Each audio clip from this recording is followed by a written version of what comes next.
And good morning, everybody. Welcome back into the Dragon's Den. Name's Digital Dragon, aka Luke. Hey, Chewy, how's it going? Zombie, welcome, welcome. Hey, Mr. Wizzix. Zombie, this is like I normally don't see you in first thing on a Saturday stream. Getting ready to get up and do some work in the studio. I know you said that you still have other parts of the studio to finish off still.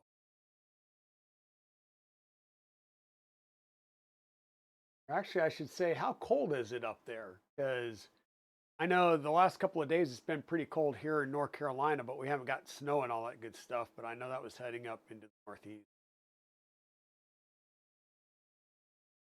They, Robotics, thank you for the resubscribe for 13 months. Currently on a 3-month streak. I appreciate it, my friend. Still in the 40s. Nice. Yeah, we've had freeze and frost warnings the last few nights. Like it's 50 degrees here now at 10. So it's starting to warm back up for a few days, and then we're supposed to get a lot of rain. I think right around midweek for Thanksgiving. Hey, Additive Adam, long time no see. Welcome on in. Yeah, it's been so cold there. Yeah, because you're like mid Ohio, right, or Midwest Ohio. So once again, welcome on in, everybody. We're going to be trying some new things out today. Once again, I did replace the main camera. This is the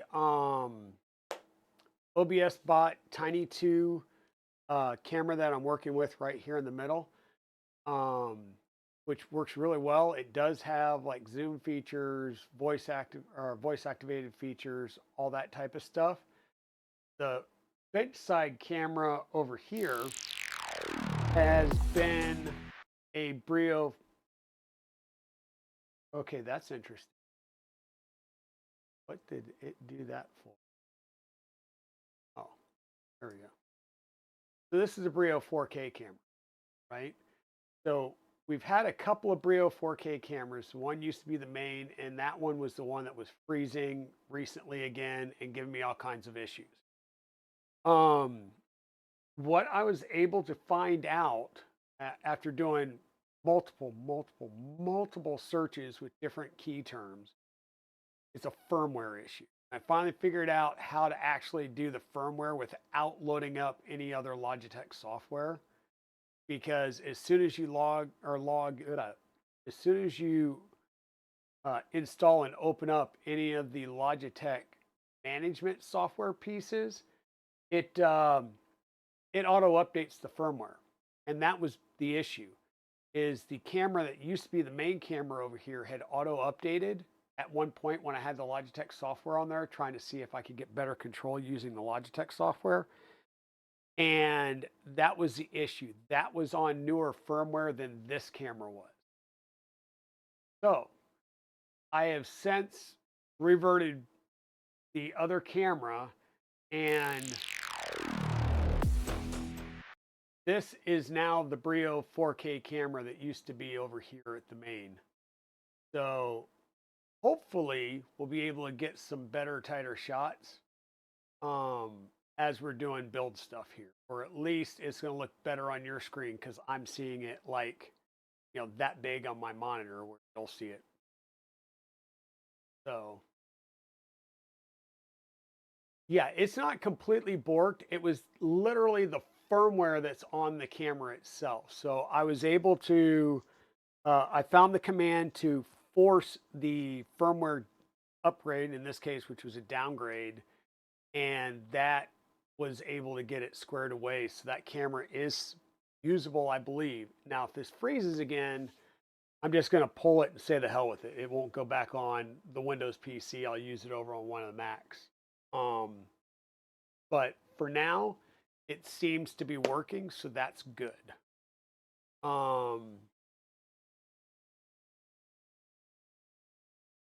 Work's had you crazy busy. I feel you there, Adam. I've been pretty busy at work myself. We had a decent size security event going on, and during that time, we had like 3 others hit. So, yeah. Your Brio has been acting up as well. Okay, additive Adam, I just posted, I want to say in the general channel on my Discord. So if you do bang Discord and chat, that'll get you to the Discord. And I actually posted the link that I used, that firmware software.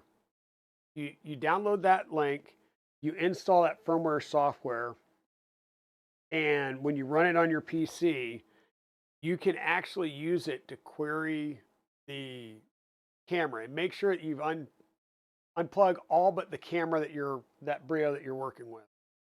And it will tell you what version it's running.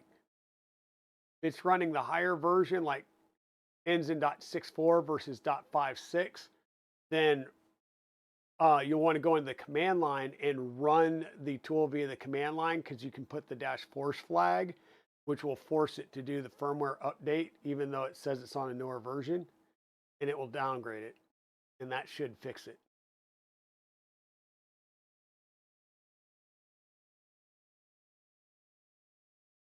Work for 3 weeks straight without a day off. Jeez.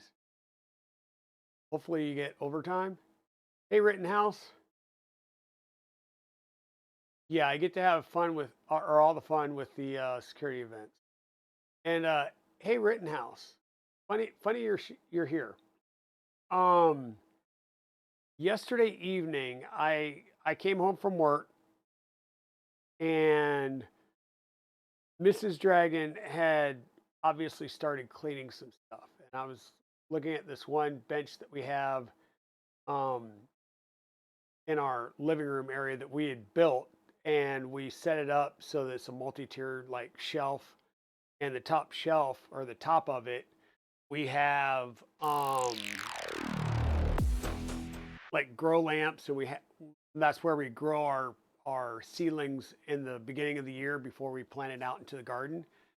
And a lot of that was cleared off, and I was like, what did you do with the plants? Like, did the gnats piss you off bad enough that you tossed all the plants? Like, what's going on here? And she goes, no, but we think we found out the problem, and the gnats were not coming from the plants themselves. Hey Daisy, how's it going? Good morning. Um, so apparently last season we had some um sweet potatoes that somehow managed to get put on a shelf, and then more stuff pushed in front of it. So on the bottom shelf, about right in the middle, we had sweet potatoes that had, let's just say, were no longer good. Well, they didn't grow. They liquefied. So on the floor underneath this thing, so she wound up cleaning all of the, like, down through the slats and everything on the shelf. And then I had to move the shelf out. And as soon as I moved the shelf out, they went like, poof. So then I grabbed the vacuum and was like sucking everything up, trying to get them. But yeah, that's where it was. They were not coming from the plants, though I'm sure some of them were. But yeah, we found the nest. So we're dealing with that right now. We're dealing with that, and I will make sure that we do not do that again, because we do have new sweet potatoes from this year. Um, yeah, I'm doing good, Daisy. I did reach out to you and ping you on Discord this morning right before the stream. So yeah, they grew. Um,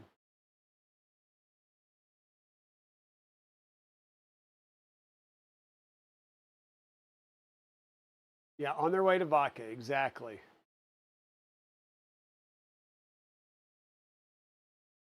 So yeah, we're working on that issue. We're working that issue. Um, so anyhow, yeah, we found the source, and thank God, because um, I wouldn't have, like, Mrs. Dragon was like, something smells funky. And I'm like, I can't smell anything. So get on you. Go, find the source.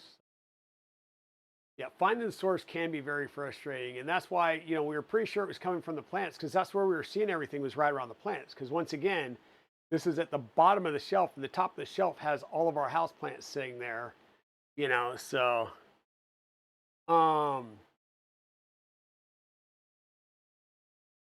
yeah, so problems, well, not completely solved yet, but we're well on the way to it.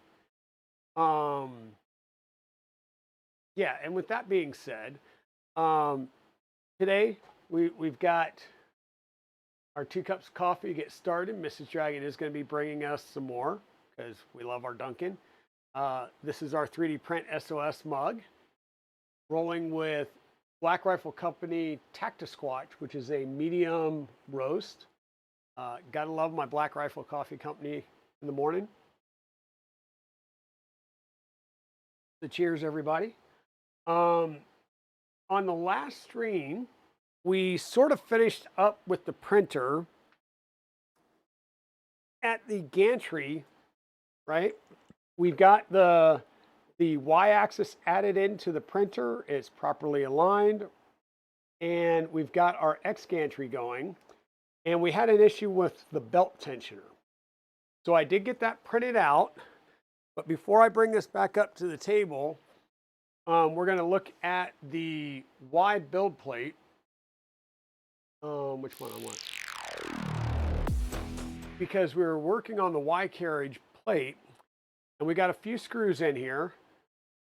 But I will say that our epoxy, even though we did get some squeeze out on the sides, no big deal. The build plate itself is going to be over the top of this, so you're never going to see it. We're going to work to clean this up a bit. I'll be able to get off some of the the Vaseline, but some areas like this, these are where we've got squish out from the screw holes, so we're gonna have to drill those out. And then there's a couple of spots where we might just have some epoxy that's on the edge. I'm not gonna be able to get that off without trying to sand it, which would mar that surface even more. So we'll just wipe everything down with isopropyl to clean off the Vaseline from the screws. And hopefully all of the screws come out with no issues. Because if we have screws that don't come out, then that's going to suck even more because we're going to have to drill those out. But what we'll do is we'll go through and I'll try and clean up and drill through all the holes that we don't have bolts in, take the bolts out, and then clean up those holes as necessary. And all we're going to do is just drill through them to clean out any epoxy.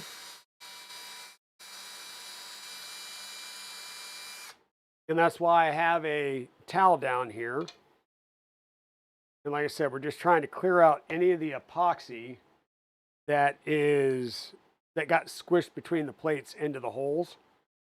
So we're just going to find each one of these and drill them out.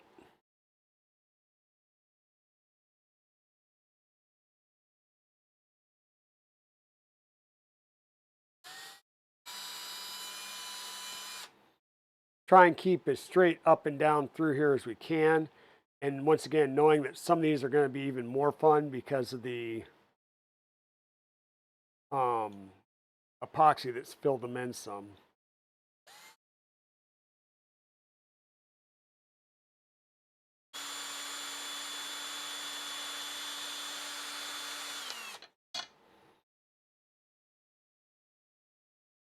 And just go slow, take your time. You don't want to bend or break this. You don't want to shear anything off, and you darn sure don't want to drill through yourself. That would be bad as well. Hey, Royal Nomi, how are you doing today? I hope you're feeling as good as possible today.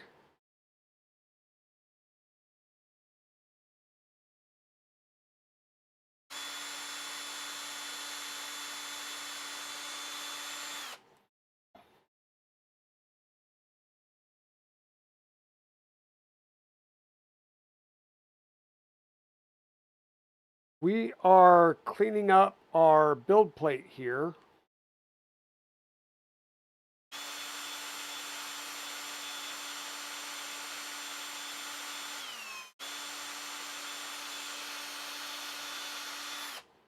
And by cleaning up, I mean that we are, um, because we had to epoxy these two carbon fiber plates together, we do have epoxy that's squished into the holes that we need to actually put bolts in.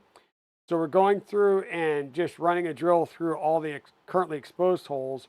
We'll take off the bolts that we used to do the initial clamping and alignment, and then we'll drive through those as well to make sure that they are nice and clean and usable.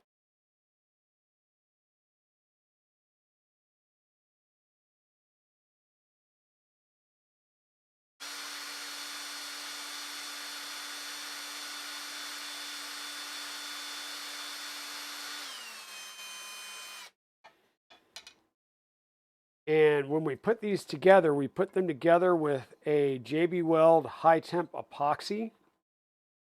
So that doesn't have, those will be good.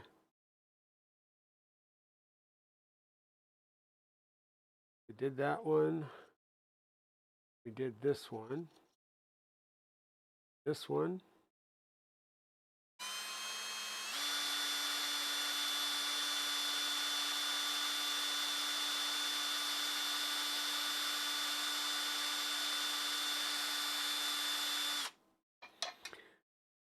And once again, we'll clean up this plate. We've got Vaseline kind of all over the plate that I'm getting on my hands. I may have been better off to wipe everything down ahead of starting to grab it, but we'll take the bolts out in a second here.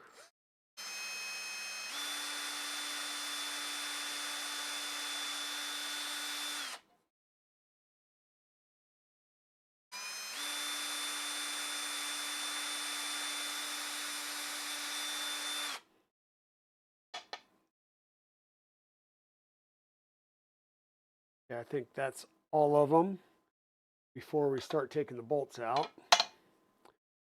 Now I'm gonna grab a towel and some rubbing alcohol and wipe this whole thing down. And then rubbing alcohol, some IPA, not rubbing alcohol. Try and get some of the Vaseline off of here that I keep getting all over my hands right now.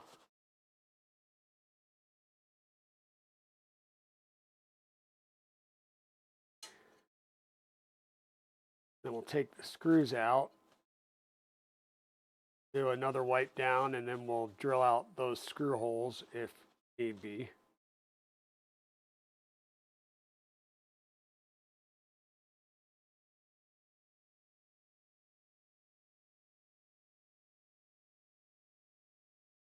Like I said, there will be some spots like there where we got some random epoxy.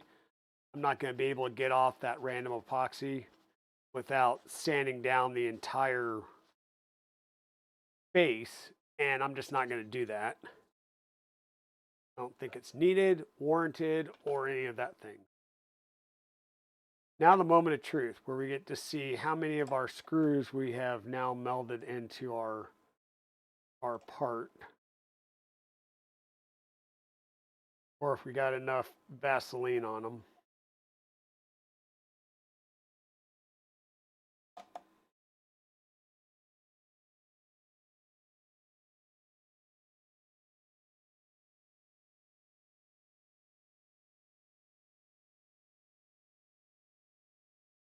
And as mentioned before, I am probably just going to throw these screws away instead of trying to wipe them all down. We'll see.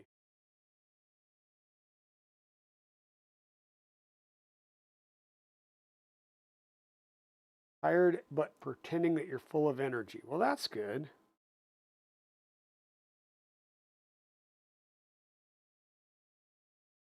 I I, I fully understand that. Um, okay, good. There will be some type of squishy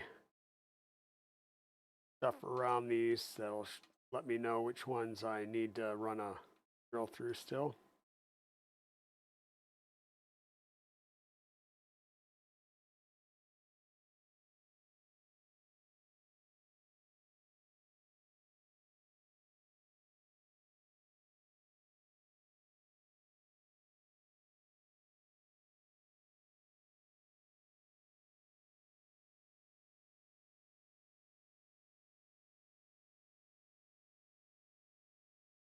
How's it going, hybrid robotics?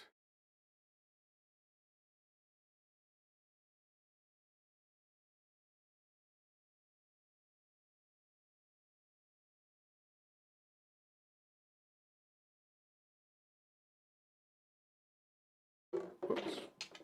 Oh, thank you. That would have been bad. Maybe I should go ahead and close the lid on that so I don't knock that over next time.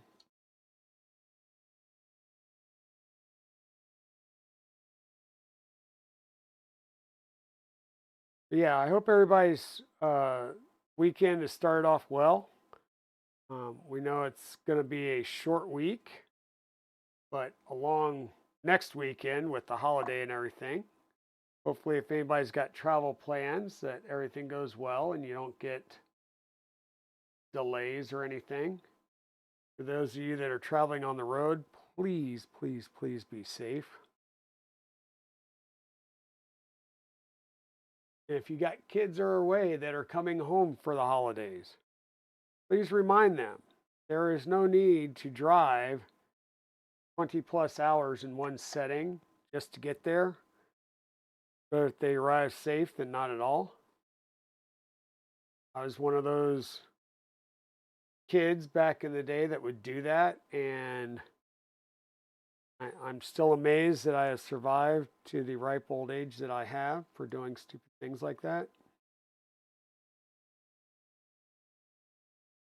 The good news so far is that we did a really good job with dipping these in the Vaseline. We haven't had any that have not been willing to come out.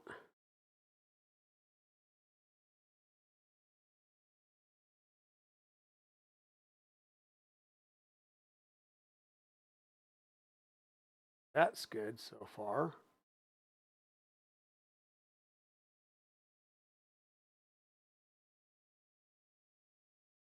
Yeah, I did Tucson, Arizona, and mind you, I was up way, way late the night before I took off driving. Something about, the last hurrah with a female friend before, leaving the state and the country.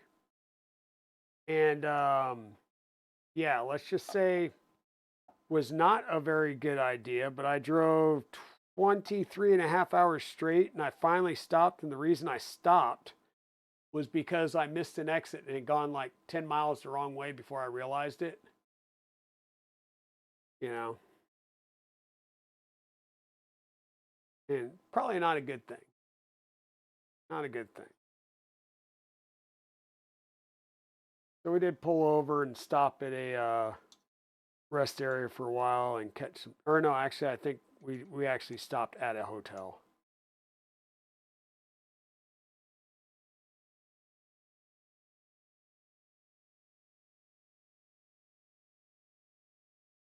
Now there is,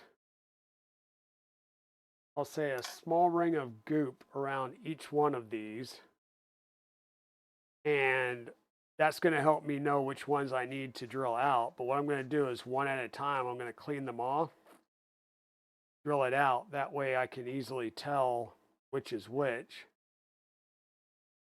And as you saw there, it's not going to take much to go through these.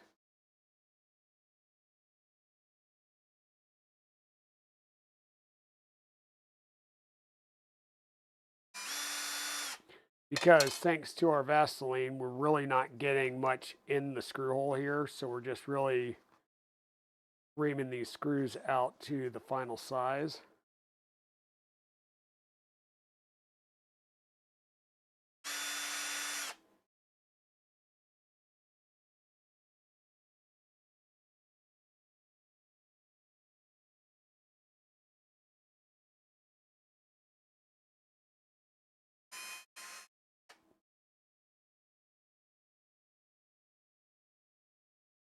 Yeah, well, and that's the thing is it happens. Now, luckily, I had a GPS, so I was like, why is this thing telling me to continuously get off at exits? And then it dawned on me that it was trying to get me to do a U-turn because I was going the wrong way. Yeah, then I finally did the smart thing and pulled over and got some sleep.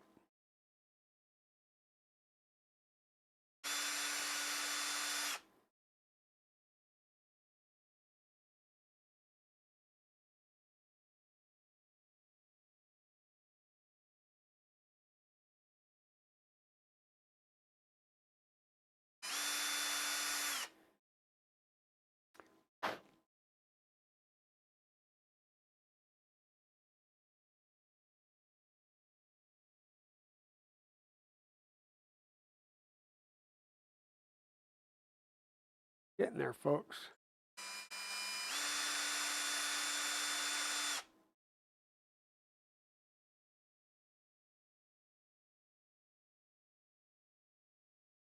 One of the corners over here.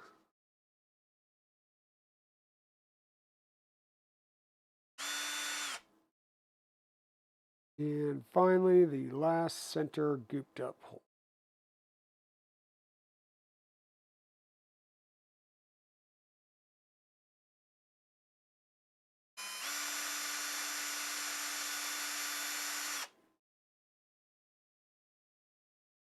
There's all our holes. Like I said, I'm not going to be able to get off the excess, whatchamacallit, the excess epoxy. Had I like wiped down all the parts of this with Vaseline that weren't going to need epoxy, then I could probably be able to scrape it off.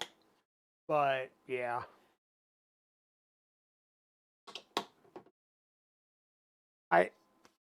When you're dealing with epoxying parts, there's a couple of things to remember. Number one, unless it's a part that's going to be facing people, having some squirt out overshoot, probably not that big of a deal. Now, if you're doing a multi-million-dollar supercar, then that's a little bit different. But this is the bed carriage of a 3D printer.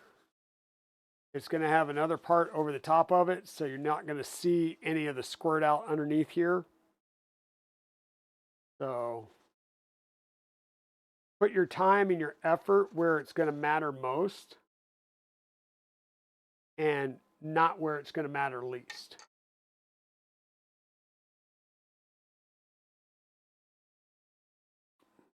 So like I said, just going to wipe my tools down, get the droopy off of, and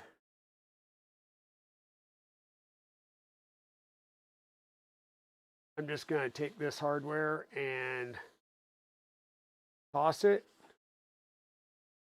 I've got plenty more where that came from, so I'm not too worried about it.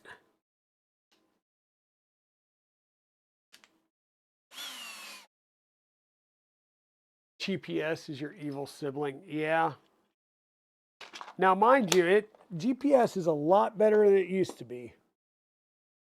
A lot better than it used to be. Like back when I was talking this, it was the late '90s, and yeah, you could get MapQuest would get you within a 25-mile-an-hour radius or 25-mile radius. All right, folks, I'm going to put you on a be right back screen, and I'm going to go actually wash my phalanges because yeah, they're still shiny shimmering. So I'm going to go wash these real fast so that we're not continuing to get stuff everywhere. So I will be right back. Please, I'll actually leave you over here on the main screen and you'll have access to the drop game and stuff over here. So have at it. I will be right back.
All right, and we're back. Flanges are nice and clean. Good.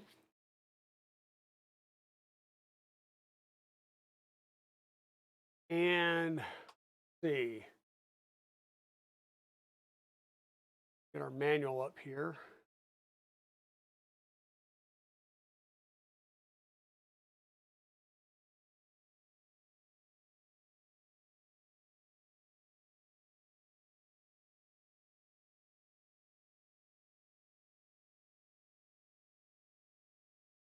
All right, folks, trying to figure out where we were at again in the manual.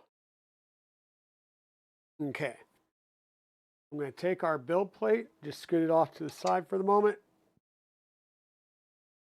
And let's go over to the bench side camera. Bring our printer up here so you guys can see it. So off stream, I did do a couple of things. I did check into what was going on here, and it was an issue where the pulley actually needed to get pulled back a little bit more onto the shaft. So I did that, got this all put back together, and I've been testing the, we've got good movement here. Nothing seems to be hanging.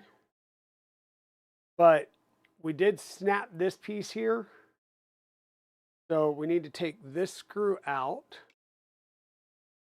This screw is, once again, basically just we'll say a pin that's holding this side of the belt in that's looped around it.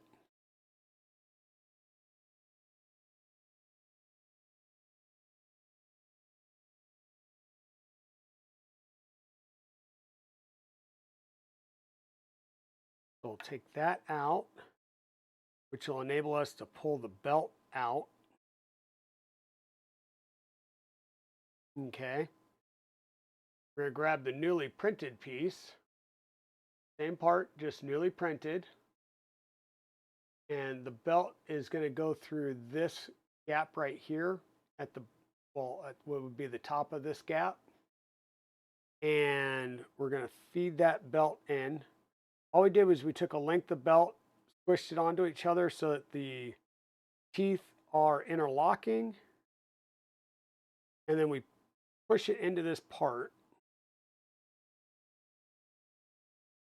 Slow and steady like.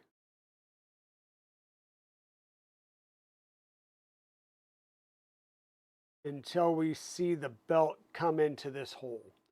Once we get it in there, we'll be able to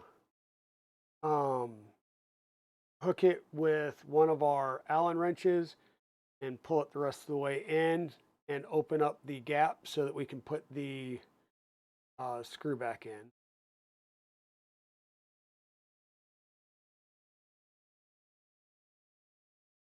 And because we're trying to push a flexible rubber material into a slot, you have to go real short, like 1 or 2 teeth at a time. If you do more than that, the belt just kind of folds on itself and you can't really push it in. But I'm starting to see the belt through this screw hole here. Do the overhead shot, see if it's hard. I've got the belt in enough that I'm starting to see it in the screw hole here. So I'm going to take the smallest Allen wrench that they provided, and I'm going to use that to get between that belt, kind of wiggle it in a little bit more, and open that gap up some.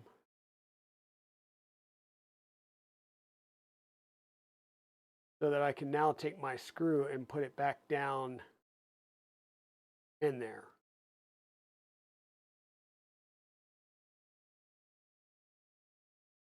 Now this screw is just screwing into the plastic down here. And once again, it's just making a pin that the belt is being looped around. So the belt itself would have to pull through the teeth that are smashed together right here and loop all the way around this pin in order to pull out. So this is going to become a very good tension point.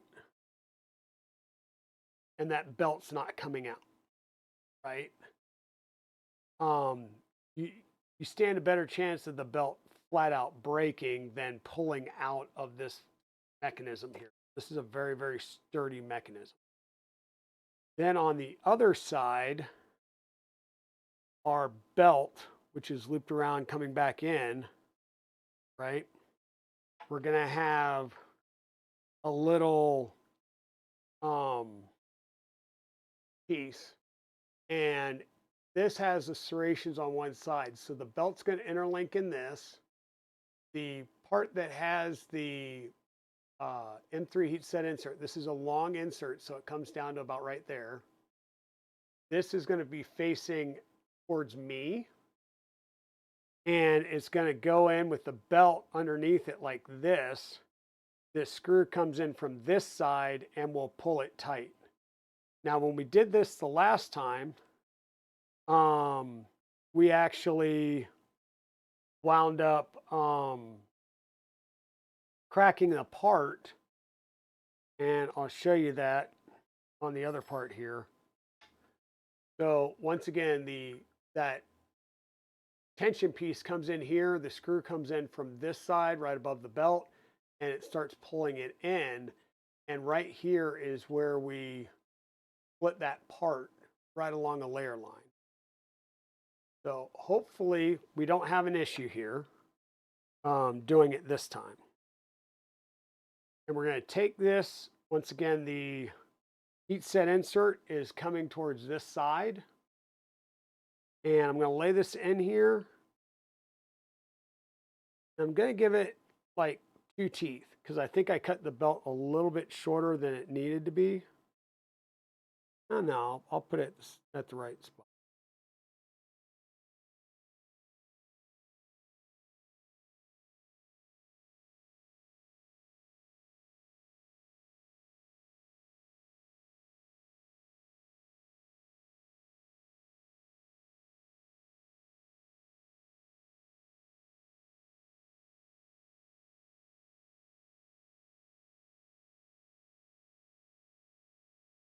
Okay, and slowly starting to work this in, I noticed the beginnings of a crack right there, same spot in the layer line. So I'm going to stop and I'm going to pull this back out. So 2 things that I can do. I can try and open this hole up some.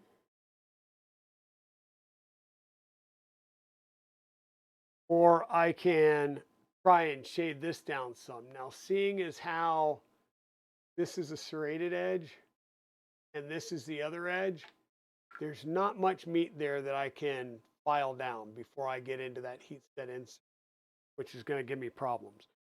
So I'm going to try and open this hole up ever so slightly with a file, just to see if I can prevent that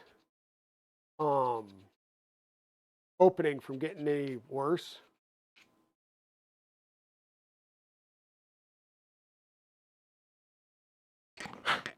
Now this part prints like this, so there could be overhangs on the underside of this piece. I did file this some before the stream. Now the other thing that I can do, because this is ABS, is I could dip an acid brush in some acetone and kind of rub it in here and possibly rub it on this outer edge. That will melt the plastic a bit, but it should help give it a better adhesion at the layer lines. So that might be another thing that I can do to strengthen this particular piece up so that we don't get that split. Good morning, Eagle the Dragon. How are you doing?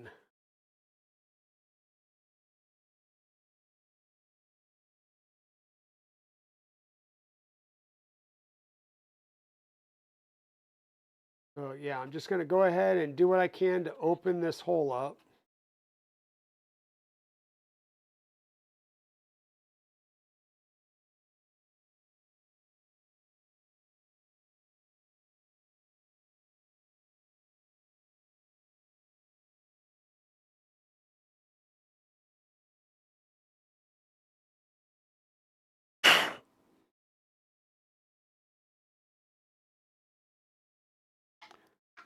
And I know that the part itself will go in there. It's just once you get the belt on here, it adds some to the overall height of that part.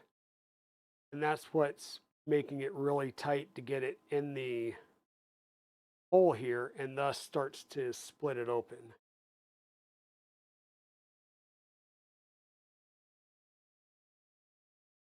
The good thing is I'm not seeing it split any wider.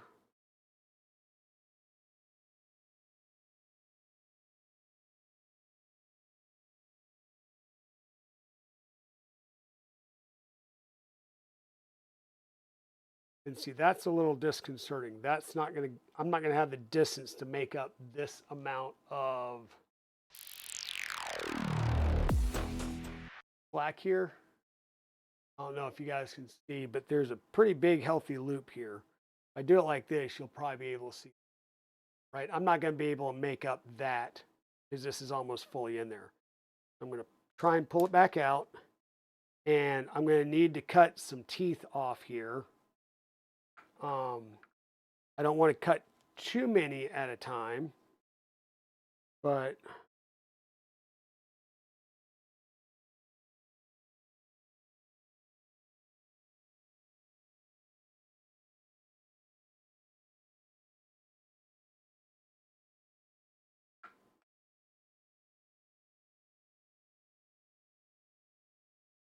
we're going to go ahead and cut 6 off.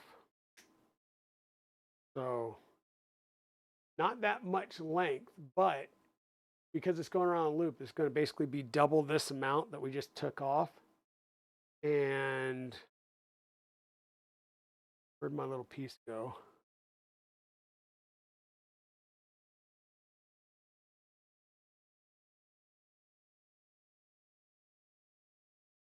So we'll work to get this lined up again.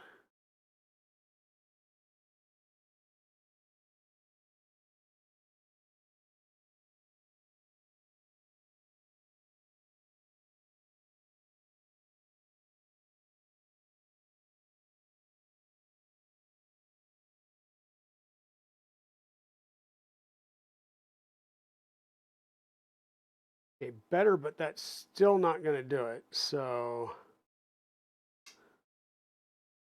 that hit the ground, and this is starting to open up a little bit more. So I am going to be right back. I'm going to go get some acetone, and I'm going to slather some acetone on the edge here and kind of hold it down until that acetone dries off. And that's going to kind of melt the plastic right here, which will help bring it all together. And maybe I'll do the inside a little bit too with the brush. So bear with me. I'll be right back as I go grab that stuff.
Okay, so we've got our acetone. Just straight acetone is all you need. You do want to be careful with this stuff. You will need a screwdriver to pop pry the lid open with. And you do not want to put this in a plastic container. Plastic, it will eat away. So, glass container, not going to need a lot. We're just going to need a very little. Fill that back up real fast.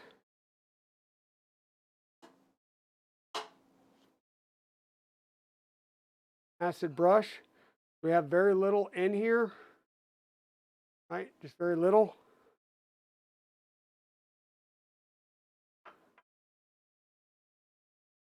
We'll dip our brush. Like I said, I'm going to compress this down so I can keep those strands together. I'm just going to very lightly rub that down some, and then I'm going to let it kind of flash off. And what that's going to do is as that, oh, hey, Free Heathen. So we're starting to get a little bit of splitting on this part as we're putting in the belt holder, the belt tensioner. This one split as well, and it's right along a layer line here. I don't know if you can see that there on the screen, but it's starting to split right there. So I reprinted the part with some other but the problem is it's just a thin part there. Part really needs to be slightly different. So what I did was I just brushed a little bit of acetone on here, and we'll do that another time. And what that's going to do is it's going to cause this ABS to melt, and it's going to adhere those lines a little bit better, right? And I'm going to go in and I'm going to do the same thing on the inside, and that's going to help hold this part together some because these pieces will be melted together a little bit better. See if I can get my brush in there. Not really. Like that. So it will melt the plastic a little bit. That's what we're doing. And because of that, it's going to adhere those layer lines a little bit better. And then you'll want to wash this out really, really, really, really well if you're going to use it for anything else. Otherwise, label it so that your wife doesn't decide to make jelly in it.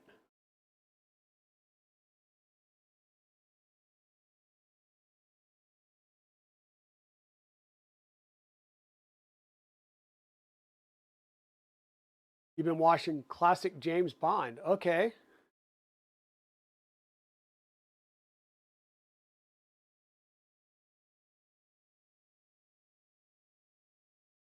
Okay.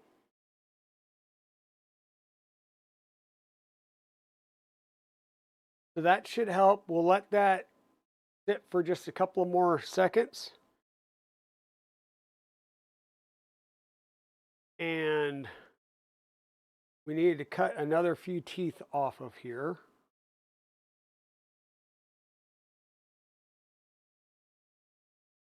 Do another 4. So we've cut a total of 10 teeth off.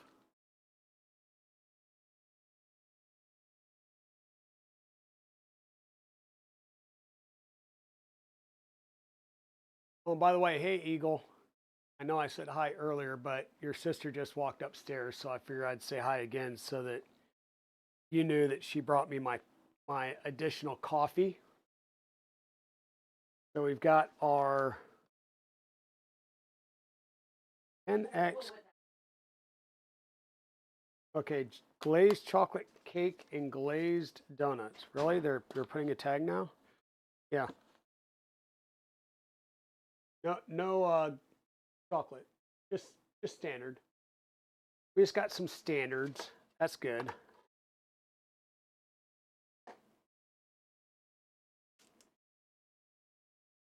And then we've got our coffee refill. So we've got like 3 cups of coffee here. So we're going to be highly caffeinated today. And good morning, Pez Liz. How are you? See, we got our Dunkin'.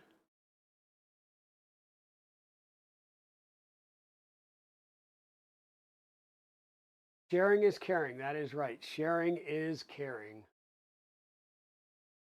I have more coffee than I know where to put it. Trying to keep it away from the actual chemicals. Give me 1 second. This one, put it over here. Dunkin' up right there. Here we go. Okay, so far what we've worked on today is we cleaned up as best we could our carbon fiber plate. We do have some squish out on the epoxy that I didn't clean up immediately, so it's got some squish out and stuff like that there, but it's not going to matter. This is going to mount right here, and then the bed plate's going over the top of it, so you're not going to see this. If it was going to be visible, then you would have wanted to clean that up while it was still wet with, once again, some acetone. Would have been able to remove any of the epoxy that hadn't hardened yet. So I'm going to need that piece.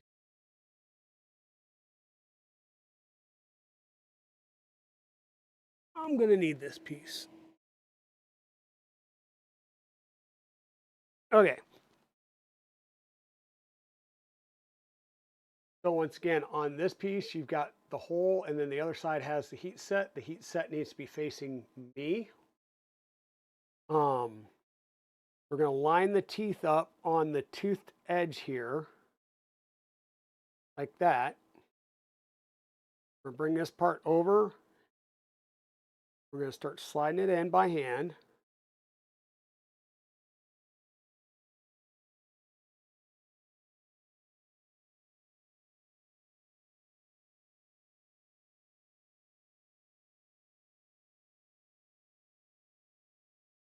Okay, and that's starting to get there. We're getting close. We should be able to tighten it up now. Now the screw comes in from this side, goes into the hole, and it's going to go into that blue piece. And now we're probably going to have to use these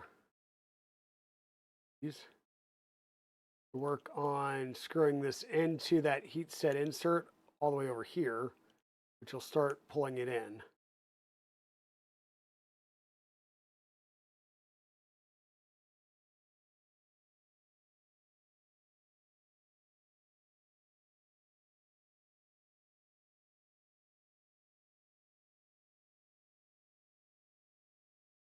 My feet's feeling okay.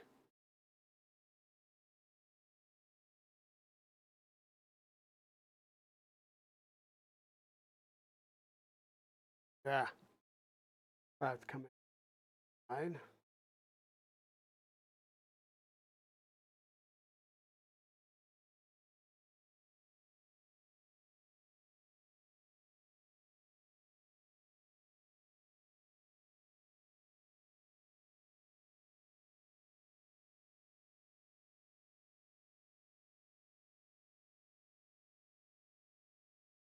So starting to see the blue part slide in.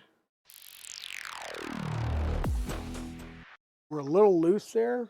I don't know how far we need to start tightening this up to get started here. Steel, this steel.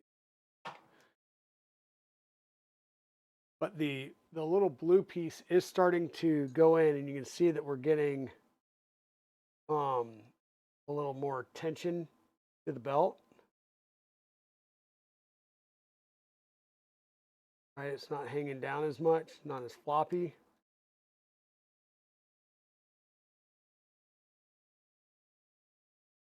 So this is now me pulling it down. So we got a little bit of tension there now. So that's a good start. And this is we could probably, well, since we got our acetone out here, we'll go ahead and hit this with the acetone as well, which will allow this to kind of melt together a little bit better. And this could be a spare part. And the acetone, you can basically just let sit there and it will dry on its own. It'll dry out. I mean, it's going to flash off basically. So let's hold this together a little bit. Hey, Shrimp Father, how's it going? Hey, Westery, how's it going, sis? So we'll have a spare carriage piece here if this one snaps for any reason. That off to the side. Now let's kind of see where we're at in our instructions.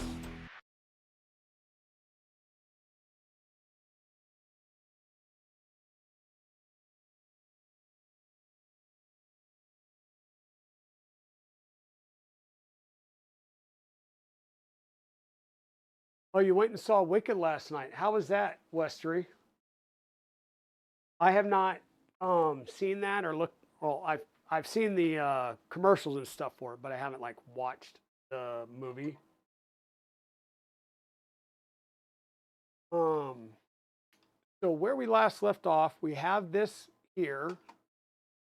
Insert the loose side of the belt into the tensioner module and make sure the recommended tension can be achieved using the tensioning screw. Attach the belt module to the tool head with the two big long screws.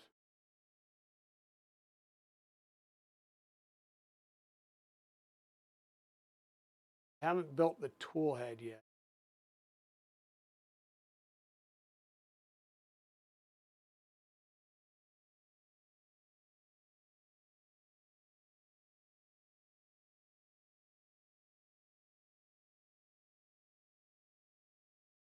So the tool head guide. Shall we build a tool head, folks?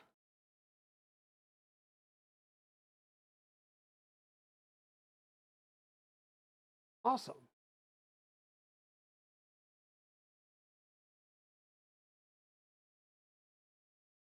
Let's build a tool head. Now let us take this and set it back down. Once again, when we built the gantry, I made sure that both sides were all the way up against the top bump stops. So we should be pretty, level and not racked on the Z. But these are not fully, I'll say, torqued down, and there's a slight gap on each side between the front rail in the printed part and the 2020 in the printed part that will allow it to flex a little bit to do its Z-tilt adjust. So we'll scoot this back off and we will start getting the parts together to do our tool head, which will involve some 50-15 fans. Tool head. Some printed parts. We'll need a extruder. I think the rest is primarily going to be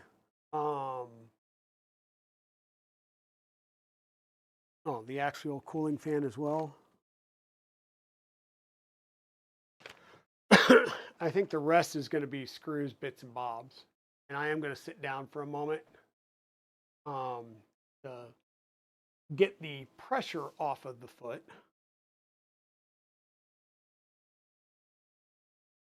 We're going to need quite a few screws to work on this. So I think we'll just kind of play around. Was this the tool head or no, that's the tool. This is the one. We start to explode this model.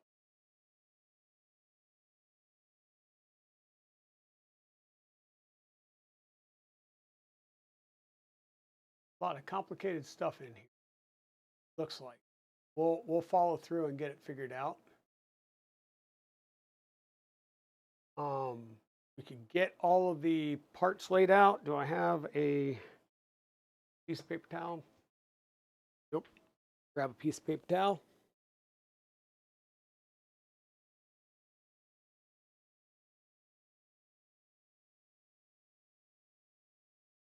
Oh. All right, yeah, let's get things. So we have two radial fans. It says two, but there's only one axial fan. I don't think we need two. We have our Fadus hot end. It says the orbiter extruder. We're building the Sherpa, because this is what comes in the kit, is the Sherpa, right? So next up, we will start getting our screws out. We're going to need some long heat set inserts. 4 of these.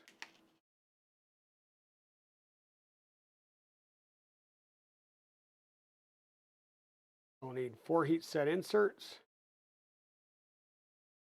7 short heat set inserts. Coffee, coffee, coffee, making more. Yes. I have got 2 20-ounce Yeti mugs, my black rifle. So Mrs. Dragon grabbed my Duncan. She poured most of it into a Yeti mug, and then this is the dregs which is left. So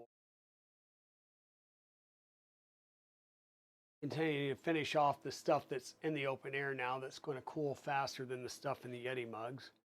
So we've got 4 of the long ones. We need 7 of the short ones.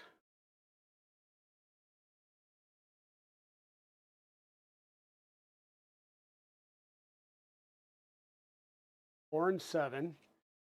Now it might be a little bit different because we're using the Sherpa and not the orbiter, but I won't know for sure. An M3 hex nut.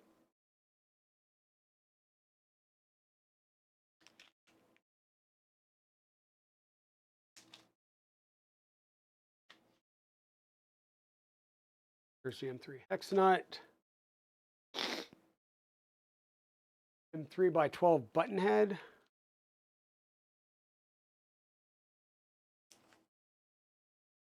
And I think now I'll hold off and I won't open these up. We'll have to open them up as we need them.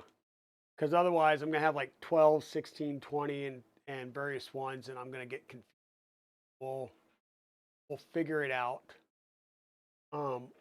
Here is our monolithic printed piece for our tool head.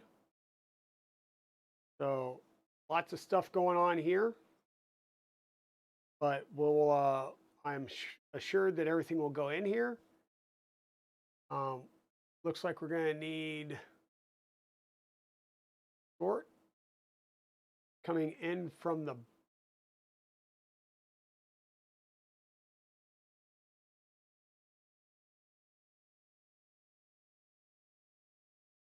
short in here. This one's going directly into plastic. So a short into here.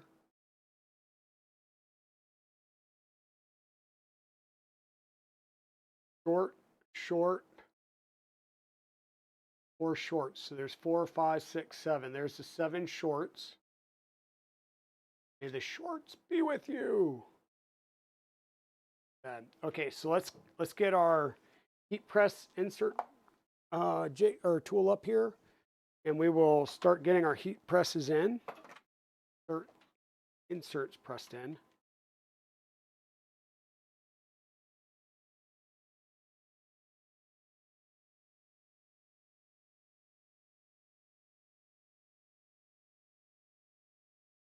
And these are going in the 4 outers because that's going to be the axial fan.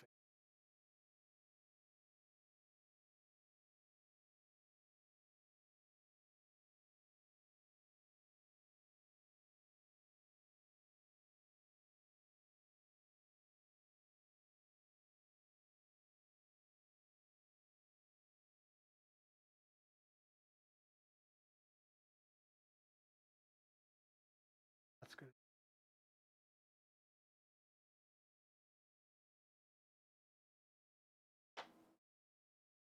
So I'll start with the 4 that go around here. I think they'll be a little bit easier to get in straighter.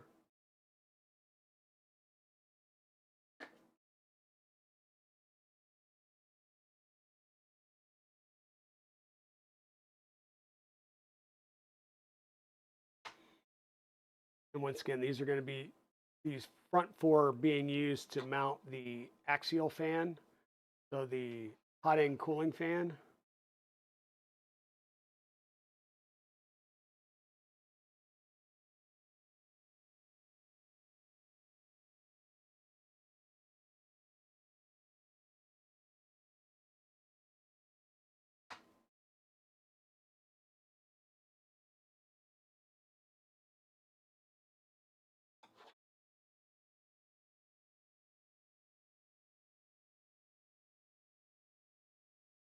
And then the other three are going to be used to mount the 5015 part cooling fan.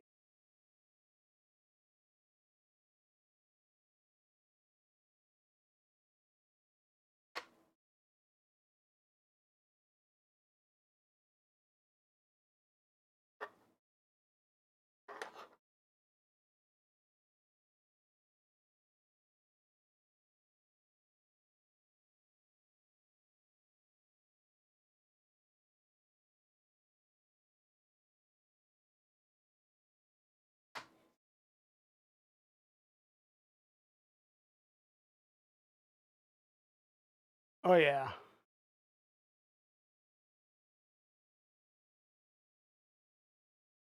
Oh, Steve Builds is here. Hey Steve, how's it going? Hope you're doing well.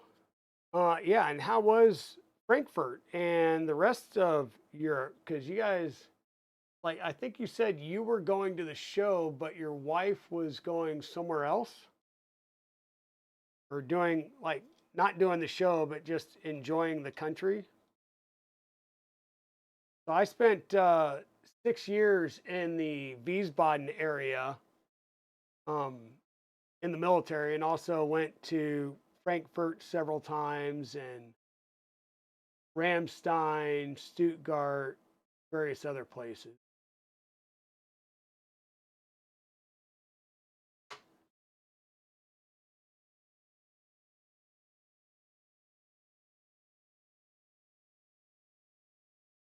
Now I'm being very careful in applying pressure on these because the layer lines are going like this. So applying too much pressure on the side could snap it on a layer line. So I'm being very careful and letting the heat do its job.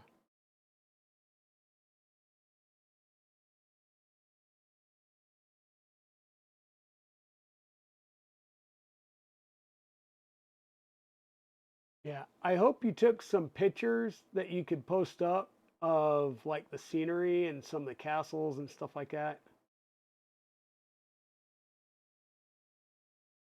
I loved being over there in Germany, and I want to take Mrs. Dragon there in the near future. So,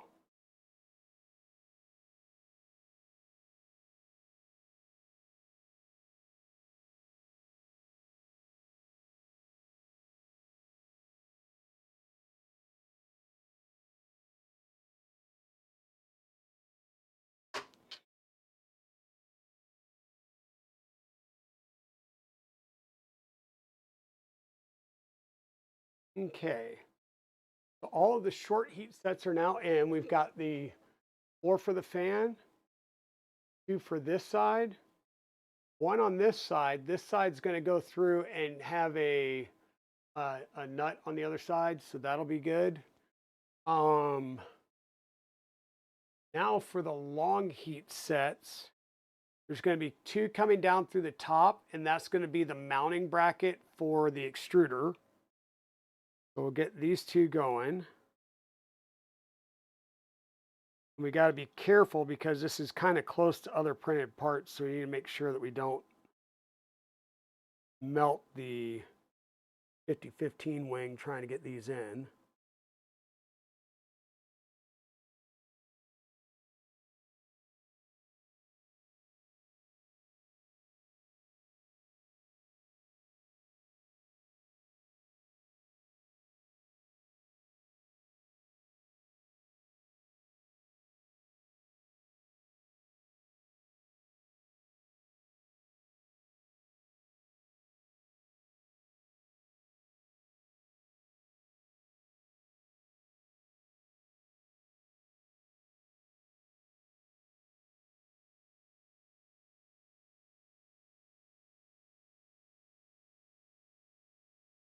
Cool. Yeah, Frankfurt, yeah, is very much big city vibe.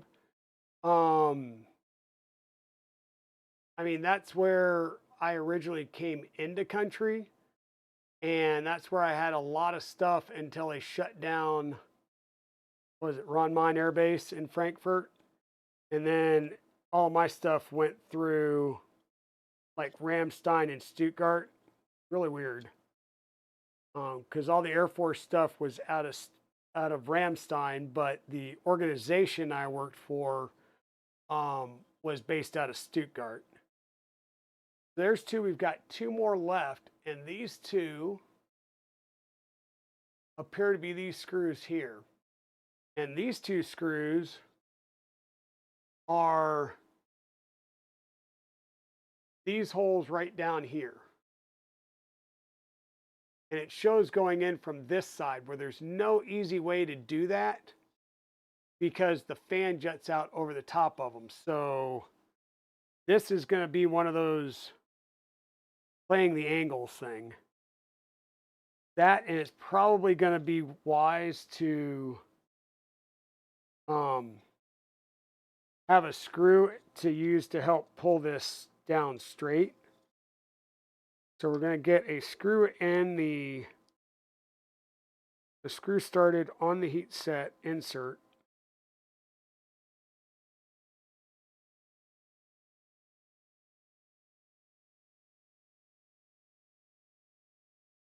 Which apparently is going to be easier said than done as well.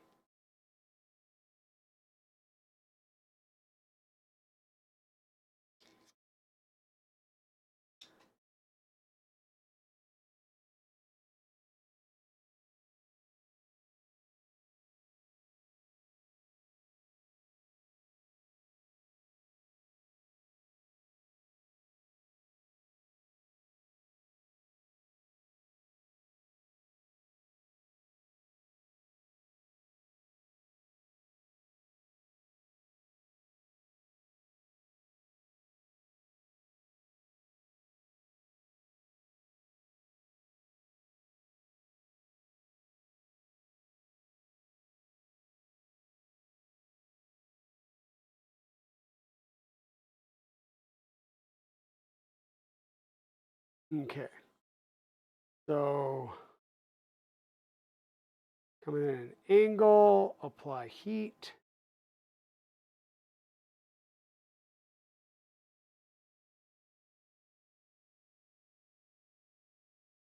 And slowly pull down on the screw that I put in.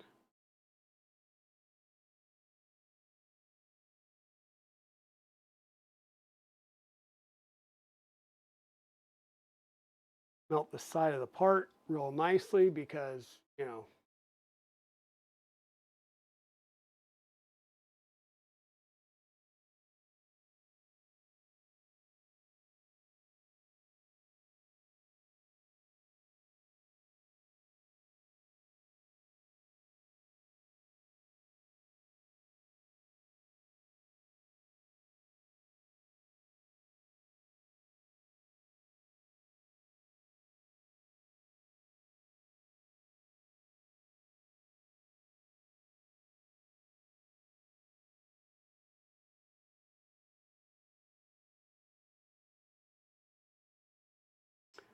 basically I'm going to try and get some heat into the part and then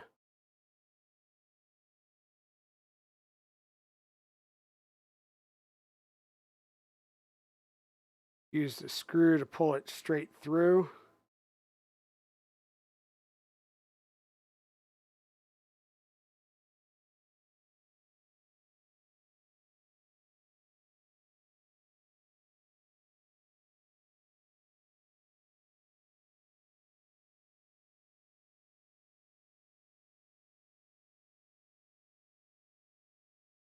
So all of my box turtles that I built so far are self-sourced and they work amazing. I do have an LDO kit that has arrived. I need to start printing parts for it. And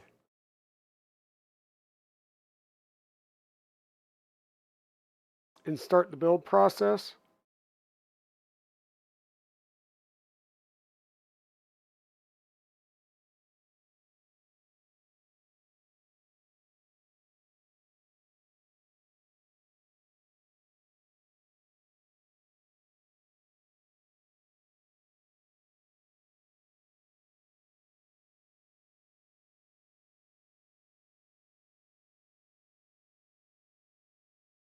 I think this would be like so much easier to be doing from the opposite side. Like just push it in from the back rather than try and do it this way.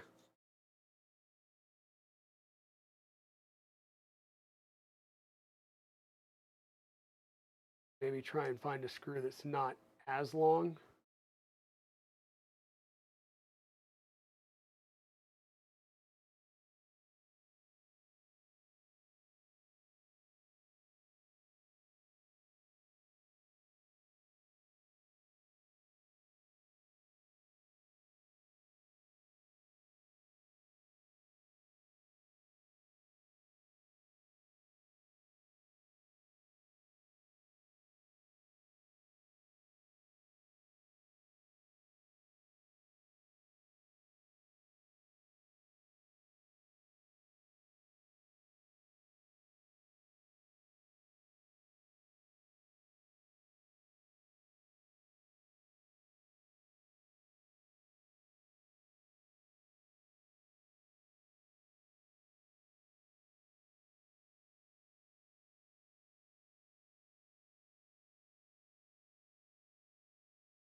And I just stripped that. Damn it.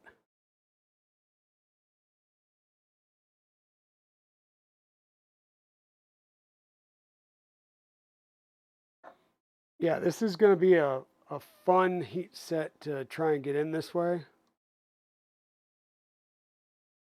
Because basically all I'm trying to do is heat soak the part,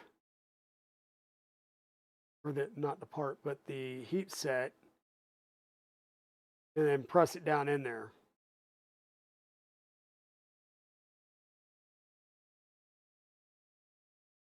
And that's why I said I think when I do the other side, I'm going to just come in from the back side instead of trying to do it in this way. Because I am mangling the part here. I mean, granted, it's going to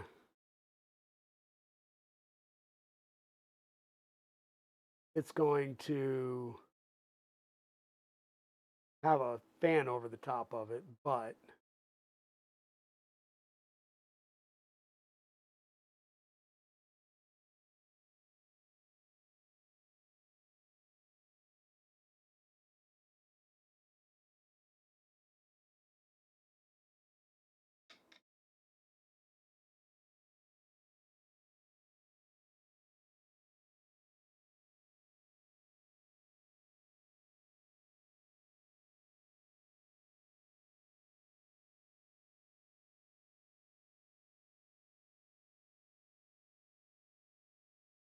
I'm just going to have to try and put it in there that way. No, that's not so.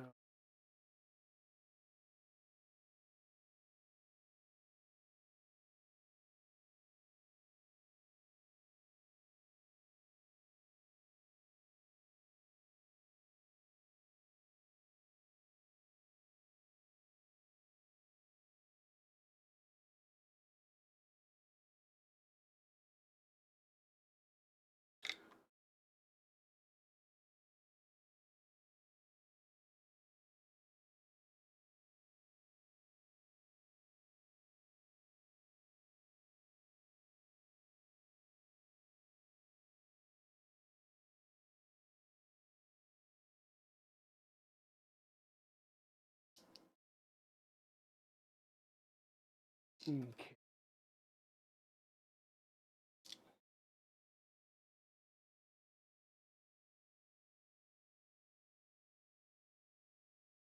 Now this one, I got some swarf going in it, so I'm going to have to try and get a screw run through it, clean out that swarf.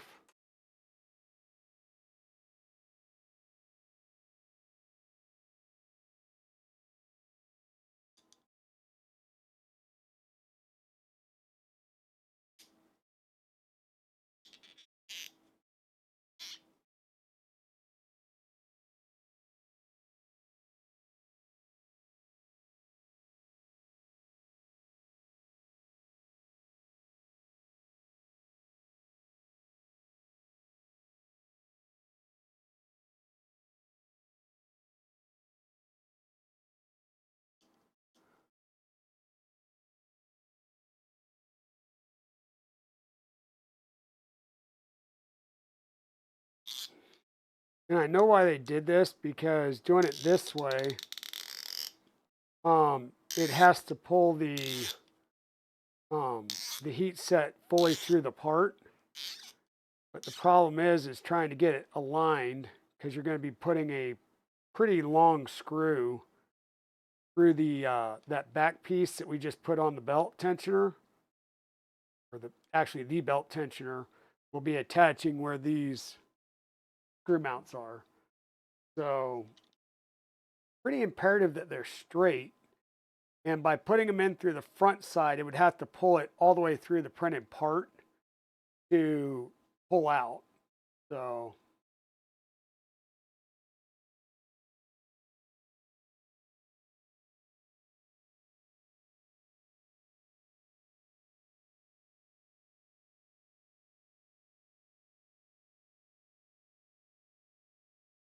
but if they're not fully straight, they're also going to be a pain in the butt.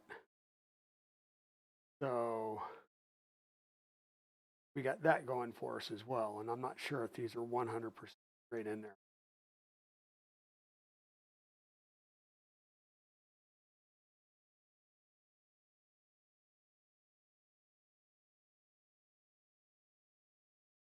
But like I said, running the screw through here, it's going to clear out that little bit of plastic that's going to be in the way from driving the screw the other way. So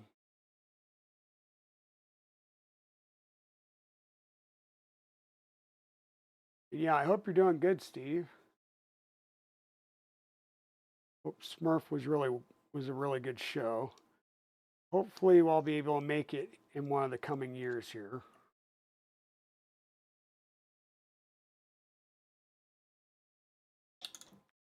At least it's going to make a really good excuse to go to Germany and England, because Formnext was in Germany and then Smurf was in England. So we did get this melted pretty good there, so I will try and just file the edge down some, especially the front edge where the fan's going to sit, to make sure that it's nice and smooth.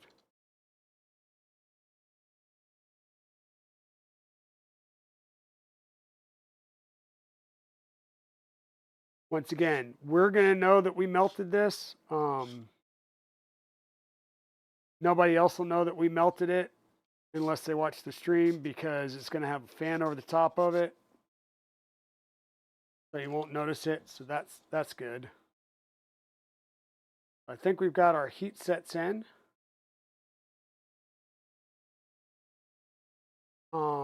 We will have magnets that come down through here on the side, and I believe one of these magnets is going to get, yeah, wires that come in. These are going to have wires that come in, and then the magnets go down top of the wires. That'll be part of the clicky probe.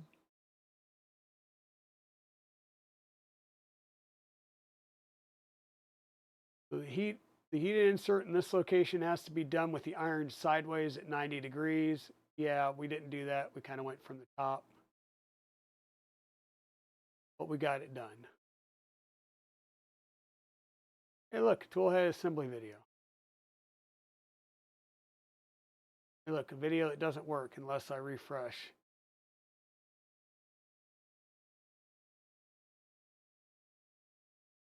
Heat sets in the bottom, heat sets there. Double magnets and coming up from the top. And once again, there has to be wire that goes in before that, I believe.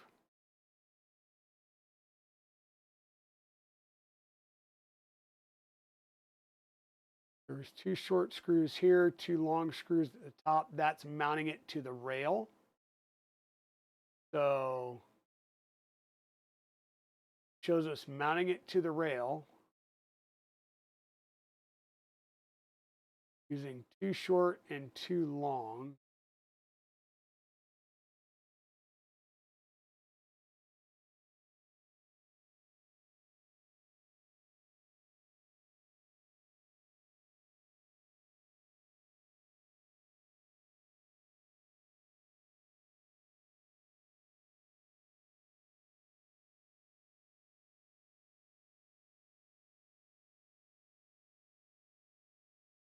these are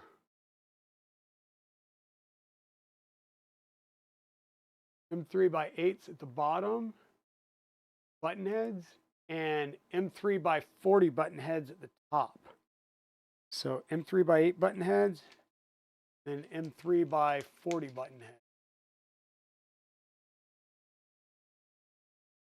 There's two M3 by 8s.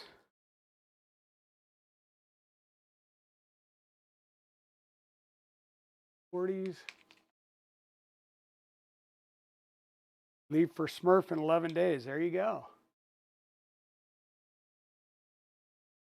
Say, couldn't afford to spend the entire time there in one shot, huh? And I know that.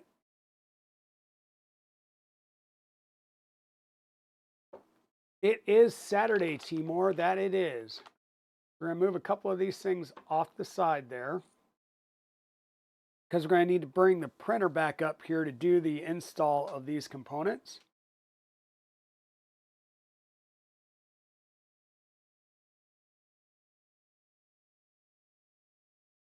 Set it up like that. Switch over to the bench camera so you can see this way. We're just going to move this over, and once again, we're going to use M3 by 8s through the lower holes and M3 by 40 button heads through the top holes. Just make sure that these are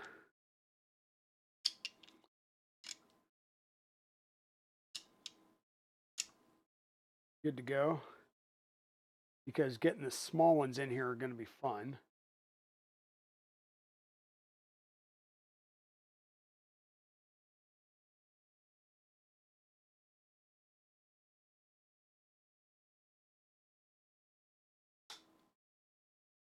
What I'm going to do is get the lower ones pushed through.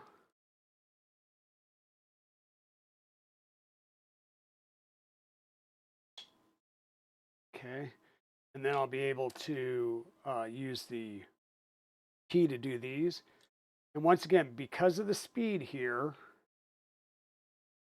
I've got these pushed through. I'm going to try and get just a dab on the last couple of threads.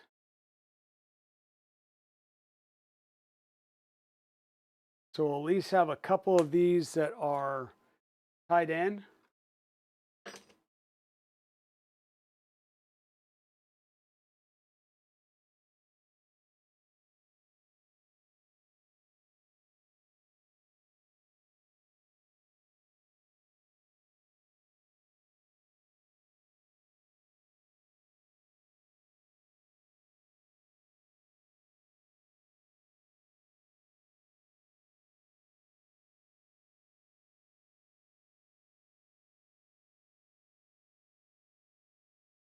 I'm going to have to work my way back and forth a couple of turns at a time, because if I can press one down too fast, it's going to push the other screw back through the printed part, which means the Loctite will get up on the printed part rather than down in the hole with the threads, which would cause the part to fail over time. But just with the speed and the vibration going on here, I just want to see at least a couple of these with some Loctite on them to protect this thing from shaking itself off. There's two smaller ones. These will come in from the front.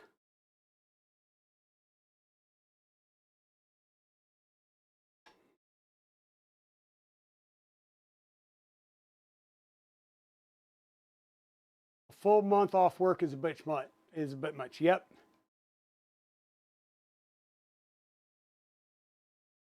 Yeah, we've got we're off starting Wednesday, so I'll be off Thursday and Friday for Thanksgiving, and a lot of people are taking part of or a lot of this next week off.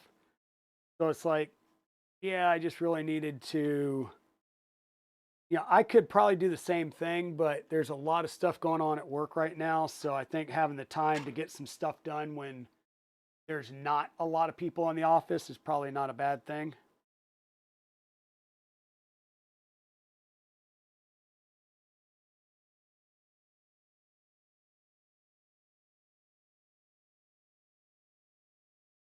Okay, so we got a few Ugga there. That seems to be working well. And it showed us doing the or from the front. All right, let me step back here.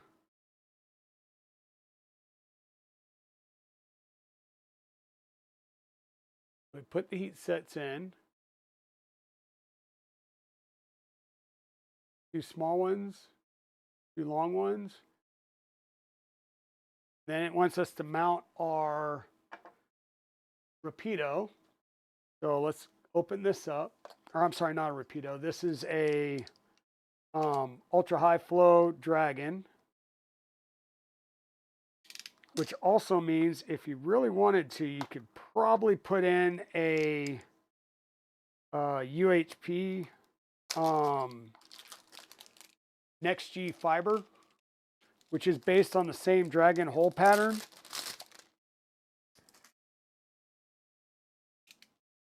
We might do that down the way. I'm just not going to deviate. We're going to build this the way it comes with all the parts that it comes with.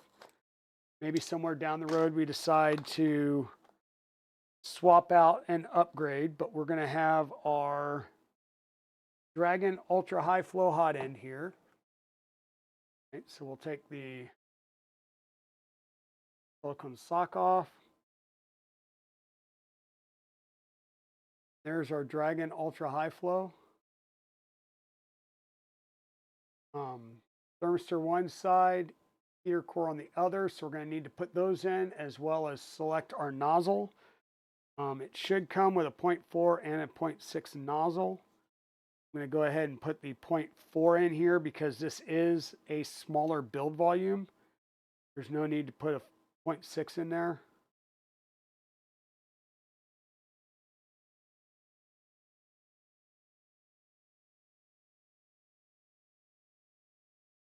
And I will tighten it now, but then I'll also come in and hot tighten it afterwards. So remind me to hot tighten this before we get way too far in there. I do have my nozzle wrench, which is set for 1.4, so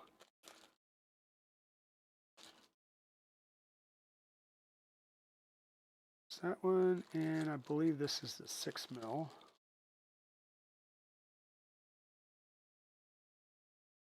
Apparently not, it would be the 7.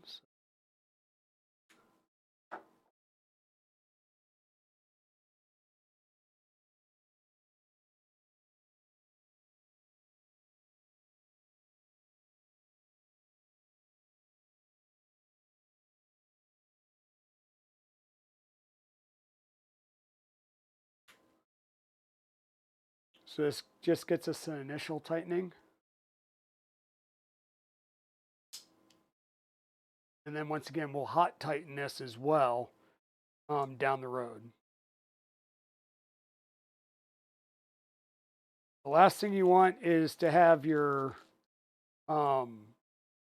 nozzle leak and melt molten plastic all over your tool head, especially one that's fairly complicated like this, because trying to get in there and clean everything out is going to be a booger and a pain. Okay, so we're going to need to get a thermistor and a hot end in there.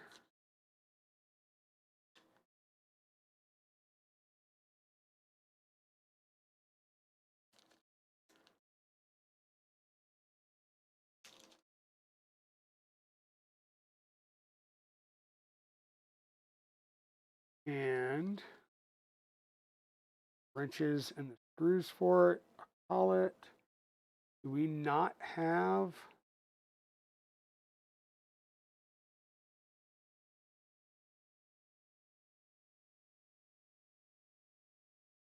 Okay, so we don't have a thermistor and we don't have a hot end for this. Is there a thermistor hot end in the box?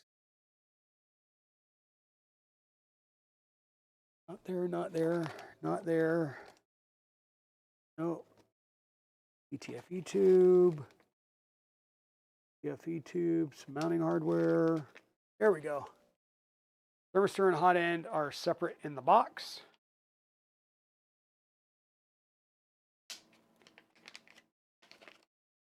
Yes, this is a beefy bed slinger, and it is a speedy bed slinger. And by speedy, I will show you what I mean in just a second. Been pulling this video up. Hopefully I don't get band strike or whatever on YouTube. I haven't seen anything yet, but oh yeah, ads.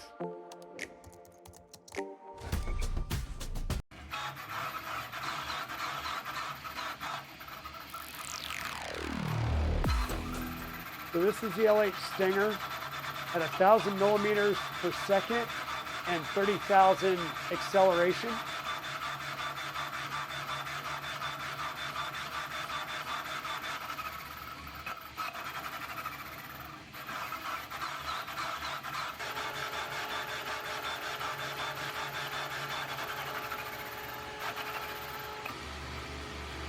The printer is built and designed to be able to go this speed.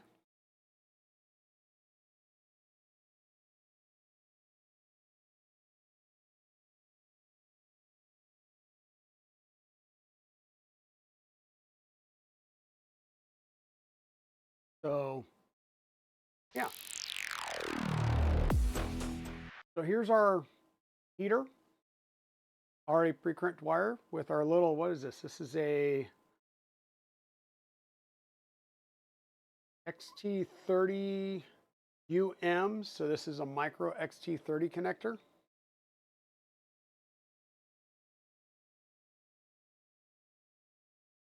And we will want to put some thermal paste on this and loop glop it around some. So let me grab a glove.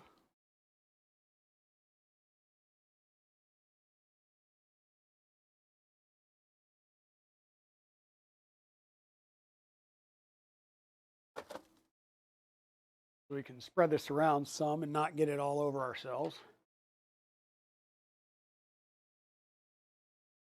Who am I kidding? I'm going to get it everywhere. We know that.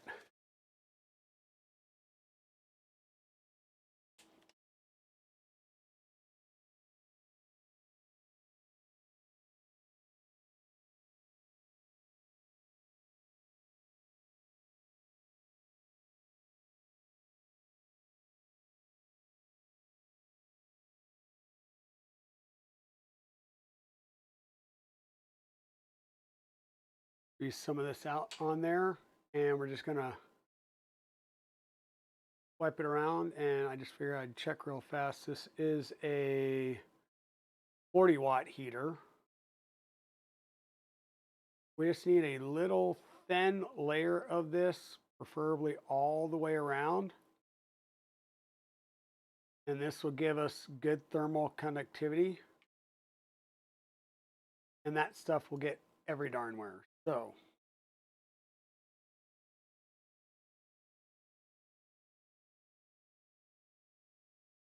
try and wipe off as much off the glove as I go so I don't get it every darn where.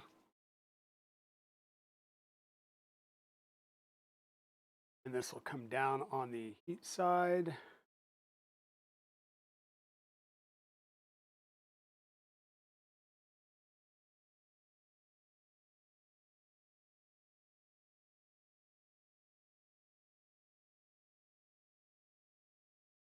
Oh. And it might be wise to pull the set screws loose where you start doing this so you can get the heater all the way down.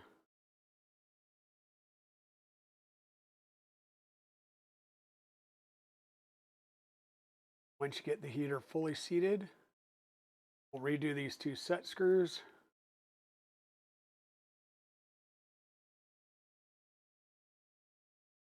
That's going to clamp the heater there. You don't need to do like a big ugga-dugga on these. That is Loctite around them. Snug them up and do maybe like an eighth of a turn. There we go. Heater's in. We're going to do the same thing on the thermistor. Now, some people won't put any whatchamacallit, thermal paste on the thermistor. A lot of times I haven't done it. It's not going to hurt. I mean, the thermal paste is there to ensure better thermal conductivity. So if anything, putting thermal paste on your thermistor is going to help it read more accurately because it can conduct the heat appropriately. So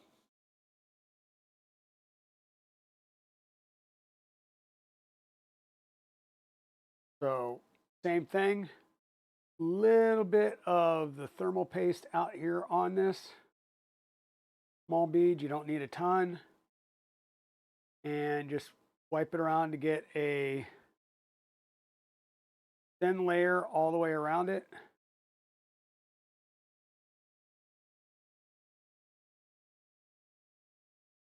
You don't want a lot of extra. And then I'm going to quickly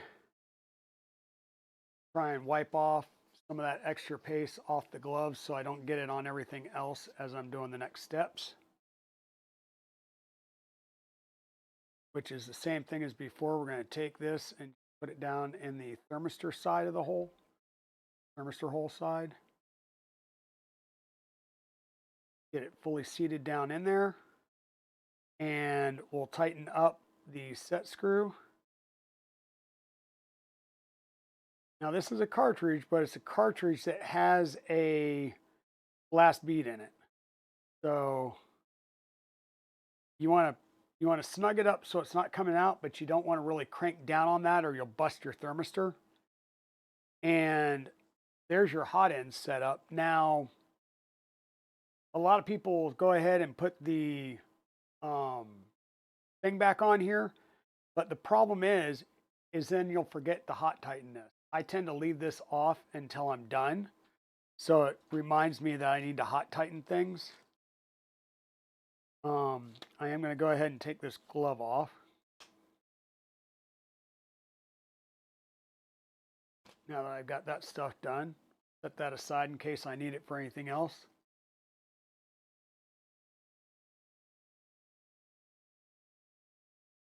Thanks for the lurk there, hybrid.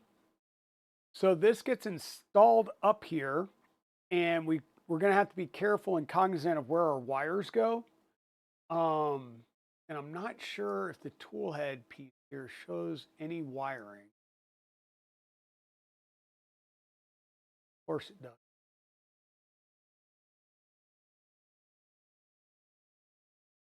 And it shows side heater thermistor on there versus the ones coming from the top. So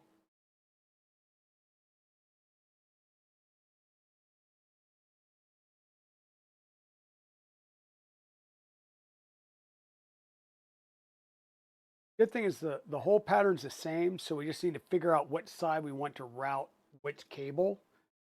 I think I'm going to do it like this with the power coming out this way and the thermistor coming out that way. And I just need to figure out the best way of fishing the wires through.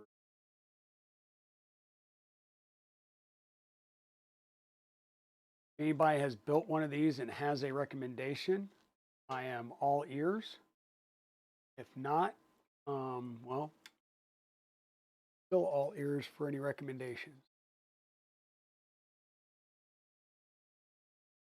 So what I'm doing, because I know if I try and just put it up there and then route the wires out the side, I'm going to have problems. So what I did was there are these gaps in the side holes there, and that's where I'm pulling my wires through for my thermistor and my hot end.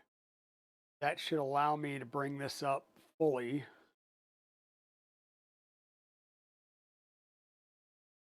Say that. Twist it around the fan shrouds.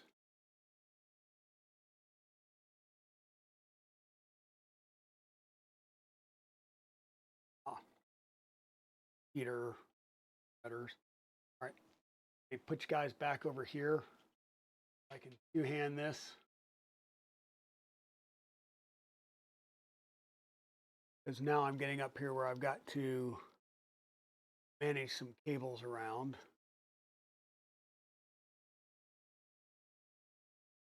There's the side.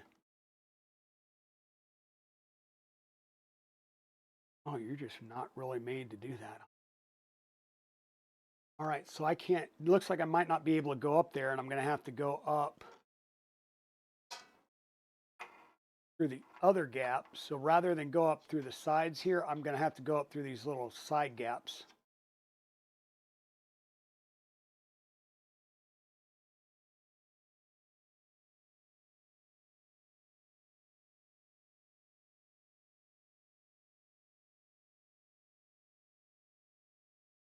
This part here, they really don't show routing the wires. And like I said, the design here is slightly different than the previous version of the Rapido, or not the Rapido, darn it, I keep saying Rapido.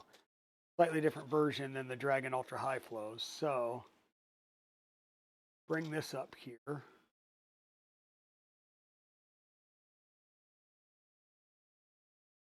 Will the heater wires bend that way? Possibly. Possibly. Nope, not getting there.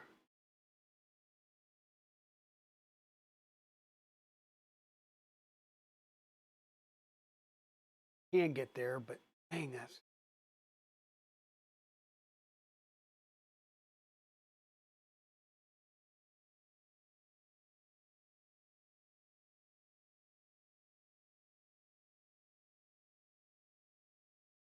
All right, what I'm gonna see, what does everybody think? See if you're still here. See how I'm cranking these around, coming up through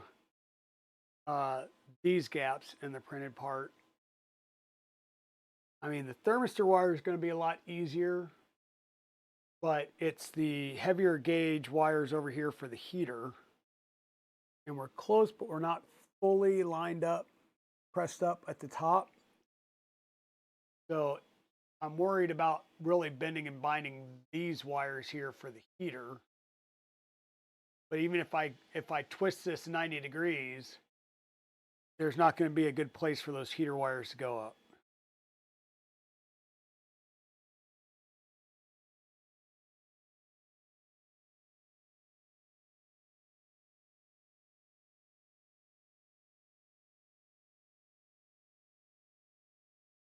So do you guys think that that's,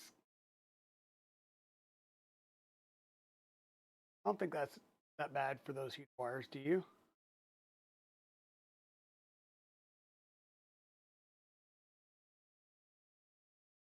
I think that'll work.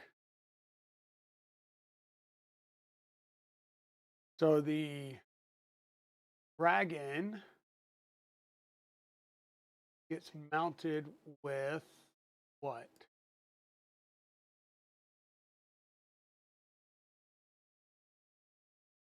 No screws, or we just.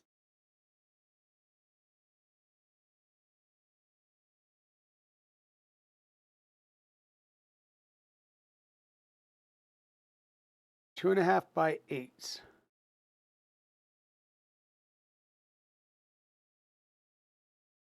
I've got some super tiny ones here, but none of those are going to be 2.5 by 8. So I'm going to have to grab some 2.5 by 8s out of here.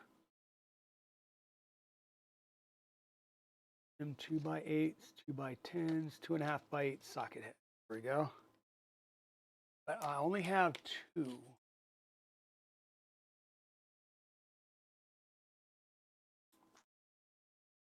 Only have 2. Why would I only have 2?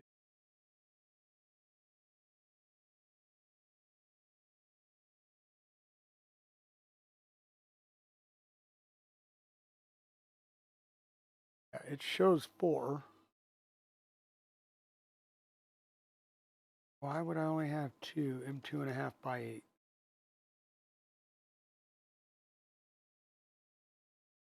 I mean, it's okay because I think I do have some elsewhere that I can leverage.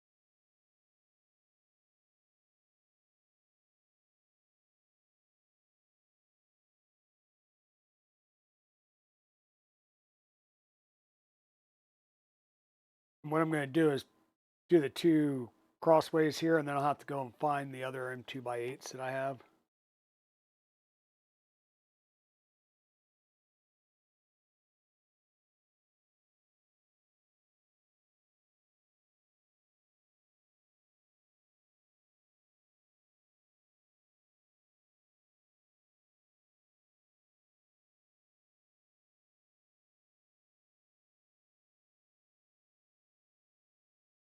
Okay. Don't think we need any of this other stuff here, so let me put this stuff back away.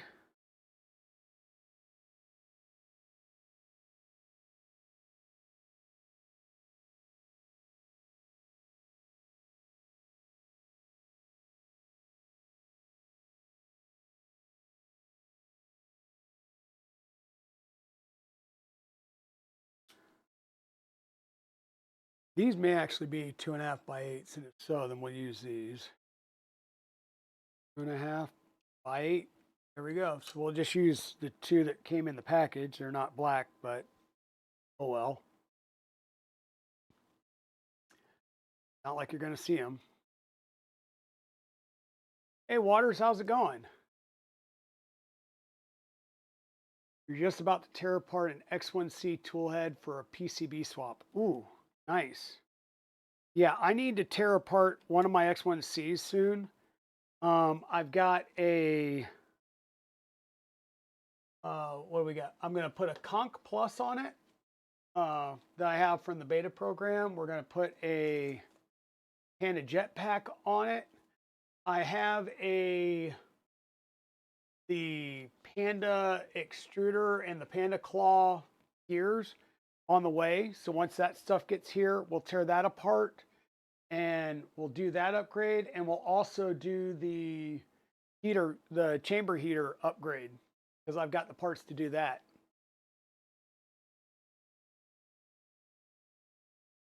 So I got to remember this stuff goes back in the box. Better if I put these in there sideways.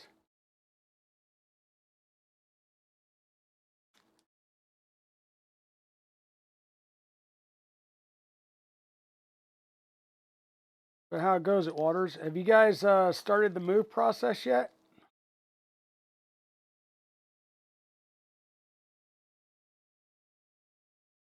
I do have the CNC tap replacements in. I need to get that installed on Kyber Dragon right behind me. So I picked up 2 of them. So I'm going to go ahead and do the CNC tap replacement here. And then that will let me get up here and start testing the box turtle. So once I get that tested, I'll be able to bring that over to your all's facility, which shouldn't take long to do that testing. It's not like I haven't done a few of them in the past. So, yeah.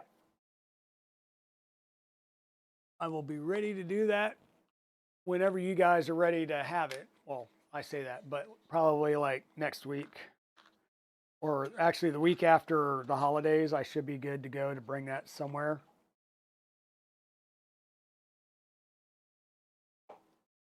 Beverly is in Germany, but I did hear back that they're still talking with the new landlord about when we get the key. Okay, cool. Yeah. Yeah, I would rather move it directly into the new facility than move it into the current one. And then you guys or me have to come over and move it to another facility. Ooh, and are you guys doing the first Friday at Evocate in December, or is that one getting pushed because of the holiday season? Not sure. Okay. So next step, we've mounted our whatchamacallit, our hot end. Now it's going to ask us to do the fans. We're just going to bring these hot end wires kind of up and over the top rail. And we're going to go ahead and install our 2 fans.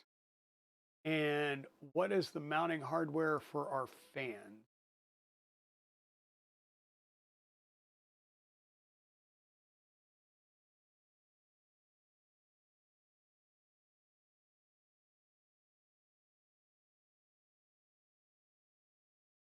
M3 by 20.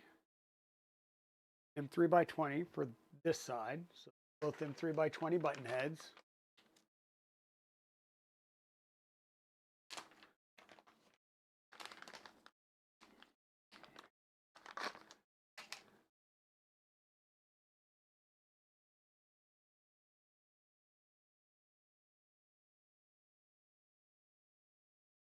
All right, sounds good.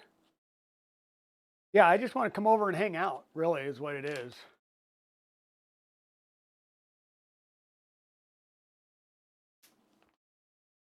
Evil Diesel got me going last night to the local D&D Adventure League, which is also on Fridays, but I think I can miss 1 week to go hang out at Evocate.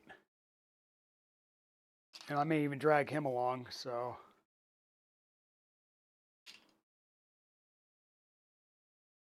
So really, it doesn't matter which fan goes where. I am just, because these are 2 fans into one, just going to kind of lay them out there like that.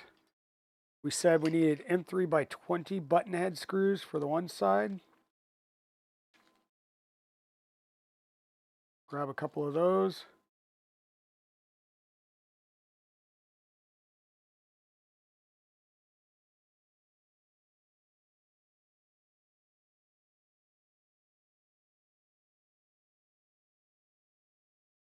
And this one, the fan's facing the inside, so we're going to have to be careful and do some good cable management.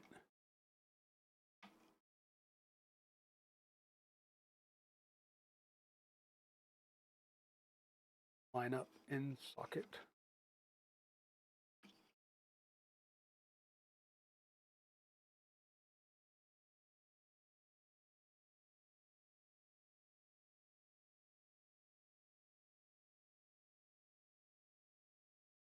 Okay.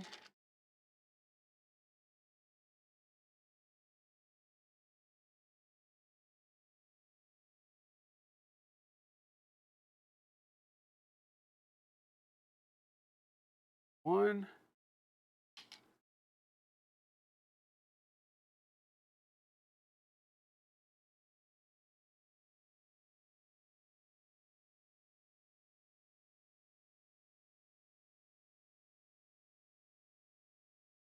Two. None goes up, but don't crack them. The other side looks like we're going to have another M3 by 20 and an M3 by 20. So we need 2 more of the M3 by 20s. Yeah, you're just street parking downtown.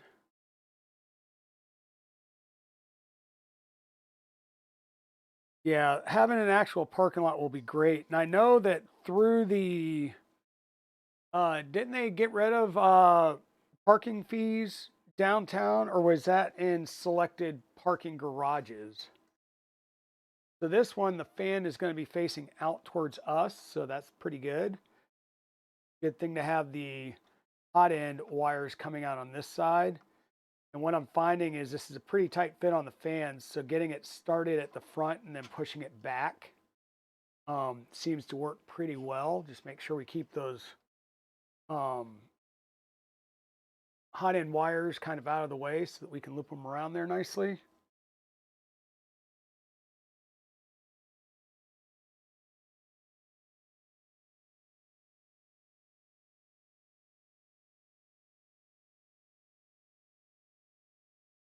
This is an M3 by 20 going from the outside in. And then on the other side, it's an M3x20 coming from the inside out with a M3 nut on this side. So why this one goes in the different direction, I don't know.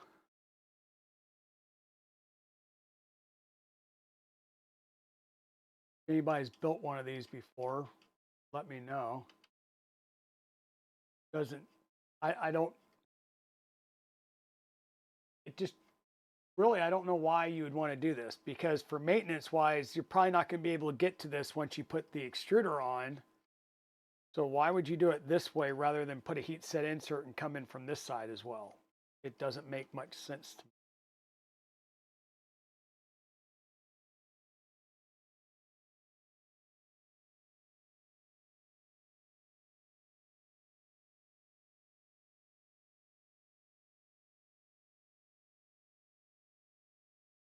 Doesn't make much sense.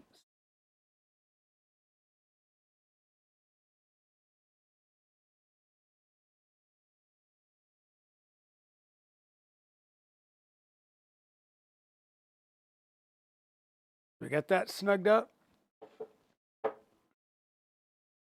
And what is next? Oh, zombie. Next up. Yep, fans go in. A little bit of PTFE tube and the extruder goes on.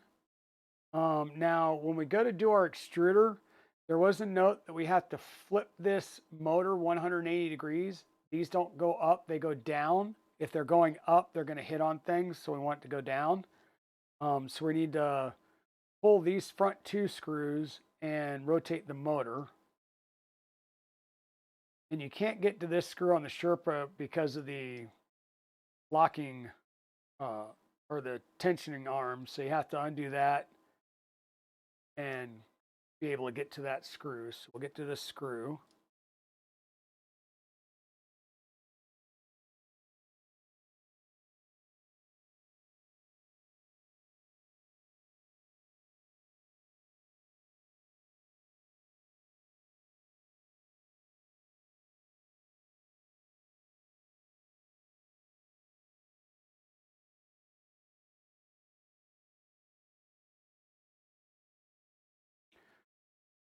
Flip that around so that the wires are going to be going down.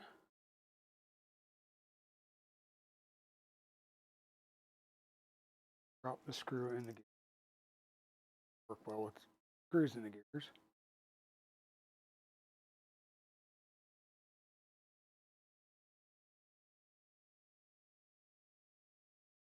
The zombie, I see that Liz is getting her a partner push.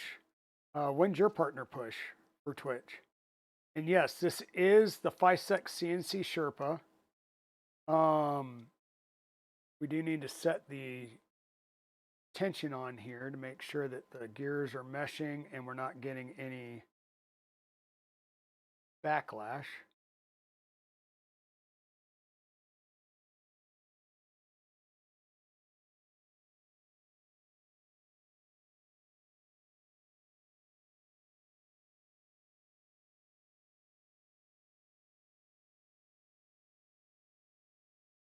And yes, this is the FISEC Sherpa all metal.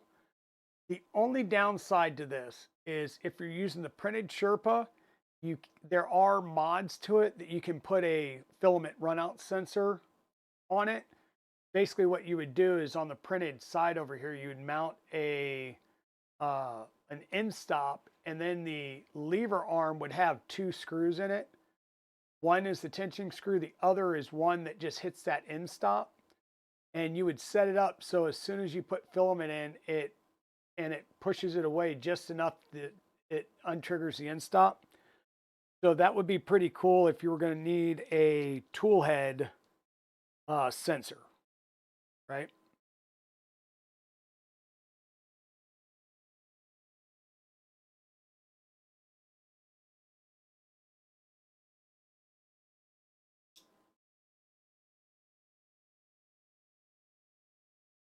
And I've used those on some of my builds where I am using it for filament runout sensor. It's really nice to have it there because it's right at the extruder. So you don't lose a lot of filament. Like a lot of times you'll have a runout sensor, like on an Ender 5 or something, the runout sensor is way in the back. And you basically just wasted almost like 3 feet of filament um, to just, because you've hit the runout. Okay, so we did that. We've got these in, and dang it, I'm going to have to take this back out because you can't get the mount screws. So either one of the screws on that side you can't get to because of the way it mounts. So, or because this this arm's in the way. We will need a very small piece of PTFE tube. Let me see if it talks about in the instructions how to calculate that or if they give a calculation.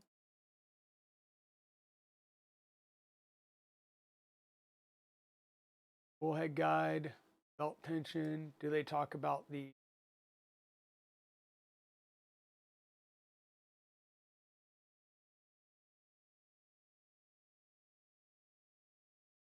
screws, 2 washers, X nut, short, long. No PTFE listed there.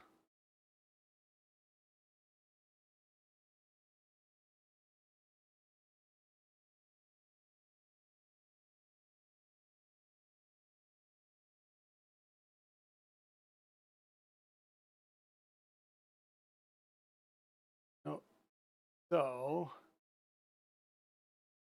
So here's the other thing that we haven't done.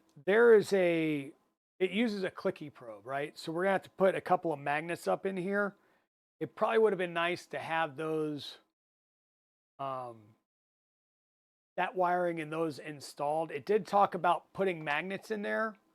In the video, it showed magnets going in there, but it hasn't talked about actually doing the wiring in there. So that's a little, we'll say, wonky.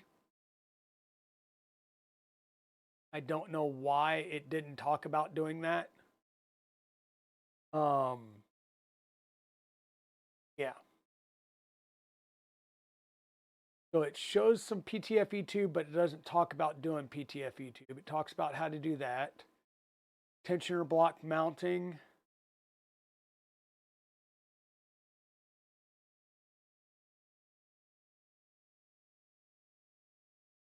Thread locker to those 2 screws that go in. The quick draw probe.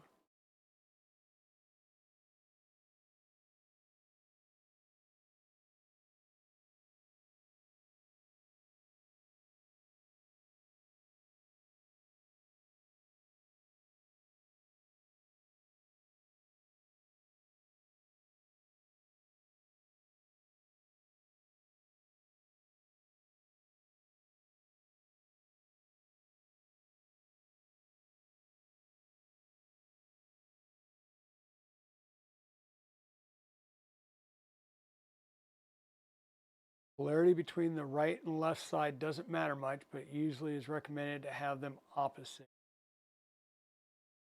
Do so, then make absolutely sure the probe's oriented the correct way. Blah, blah, blah. Probe dock.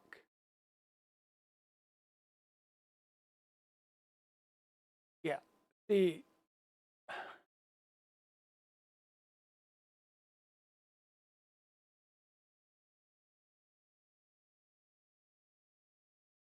So it's showing you doing this after it's assembled and on the printer. It would probably be easier because it's down here and you're having to feed wires in through here, make sure the wires are there and stuff. It would be easier to do this off the printer because if not, how are you setting this? You're going to have to lay this down on its back to work underneath the bottom of your tool head. So now I'm wondering, like, do I take this back off and then I can't get to the bottom M3 by 8 screws without pulling the heater back out? so I can work on these two.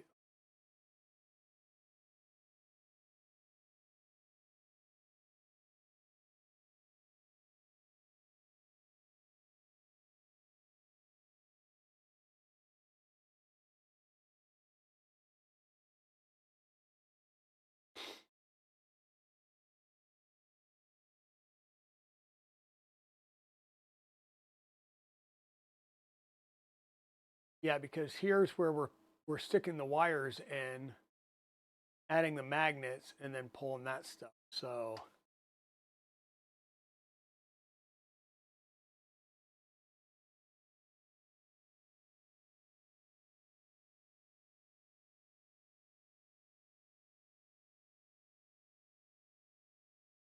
yeah, that's probably the thing there, Zombie. I think you know, after this particular build, I think we'll be doing some other type of builds. Like I've got a blaster rifle to do. I've got an armor set to do. I've got a bolt pistol to assemble.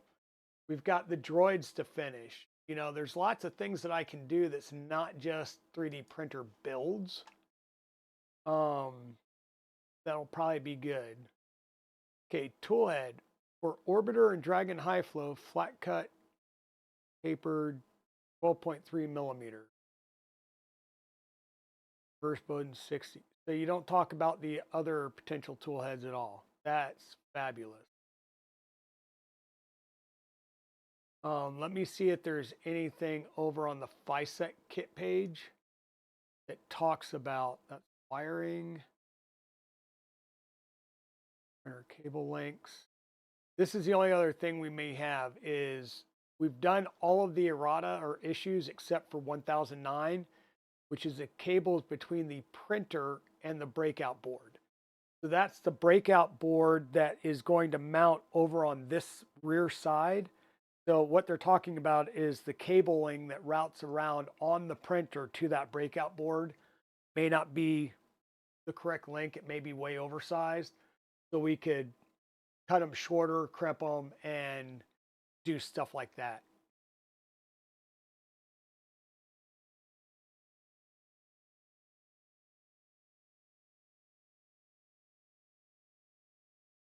Only shorten the motor, in-stop, and auxiliary fan cables to start with, and then do the rest as needed after you make sure that everything's working and moving.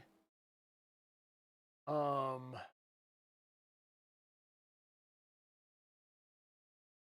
we also still have to do the in-stop wires.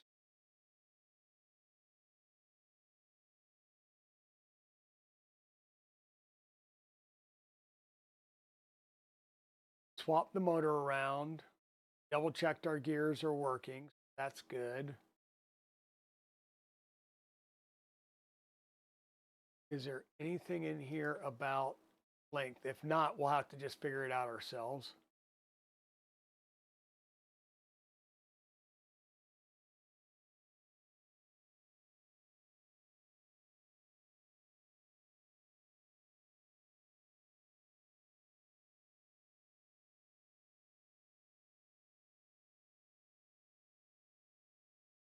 So that's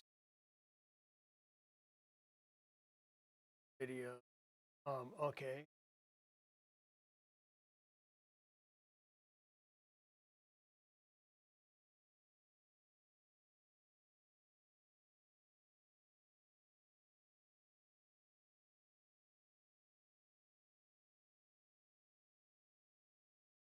Additional 6 screw magnets, parts, that.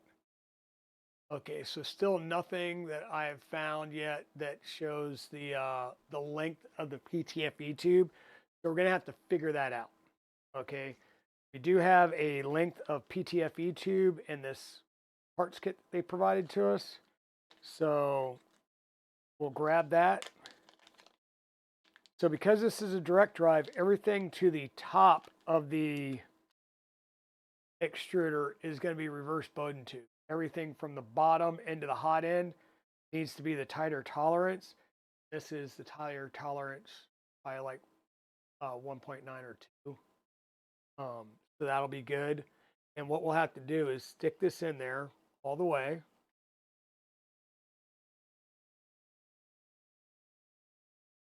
Feels like it's fully down in there. And what I'm going to do is I'm going to figure out and depth mic this with my um,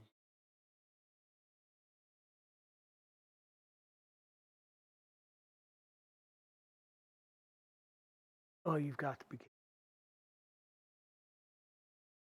going to say I need to depth mic it with my uh, calipers. And I think my calipers hopefully are still downstairs and I haven't taken them out to the shed. So bear with me. Un momento, por favor. And I'm going to run down and check a box real fast. We're in an ad break anyhow, so or getting ready to be. So bear with me. I will be right back. I will make sure that you guys are over on the main screen. You can see all the pretty printers in the back, and we should be good for the drop game on this screen. Yep. So talk amongst yourselves. I will be right back.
Okay.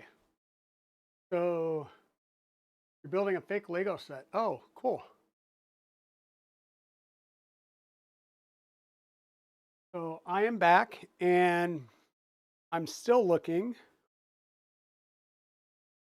for my um, calipers because they were not in the box that I thought they might be in. Ah, there they are. Moving things around apparently. If you guys remember there used to be a table right here that had a bunch of stuff and my calipers sat right at the front of that table. They were always easy to find and get to. Now, well, there's a printer there now. So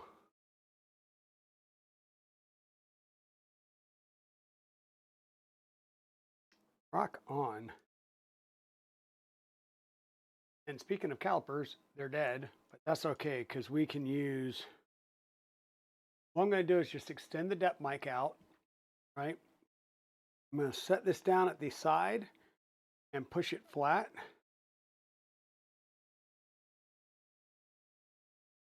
So that right there is the depth down to the bottom of the ETFE hole. So with this fully pushed down, I can grab my fine Sharpie, take my depth mic, which I haven't changed, set it right next to it on the printed part, and mark my tube.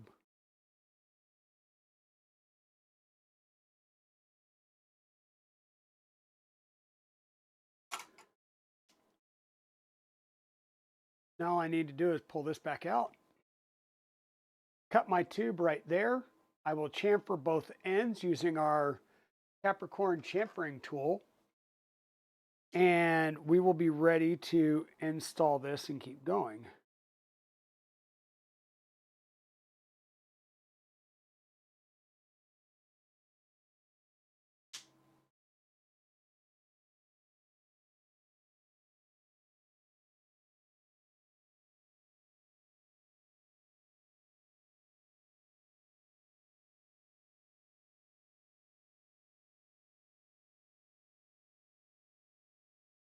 Westry's back. Hey, how's it going, Westry?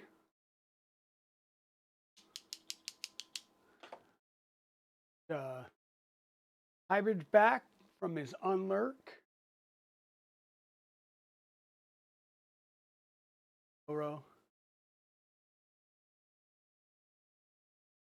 Zombie should be streaming tonight. You got every single Pex hot sauce. Uh-oh. Yes, you get the hookup with Pex. I need to work on some of that myself. Can't find any of your tools, but you need to find a lightweight table you can put the P1S on while I'm staying here at the gatehouse. Lightweight table, X1C might not be good, but if you do use a lightweight table, even like if it's a LAC table, slow the speed down on the P1S some so it doesn't shake it apart. So we're going to use our Capricorn reamer tool. This came in one of the last alien boxes I got. We're just going to use this to ream out and open up the ends of the PTFE tube. Be careful because this thing is super duper sharp.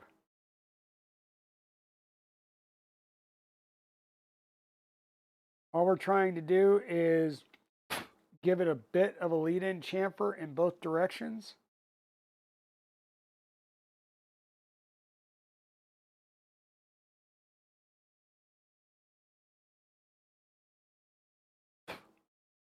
Especially with this tighter tube, if you don't put a chamfer in it and you get some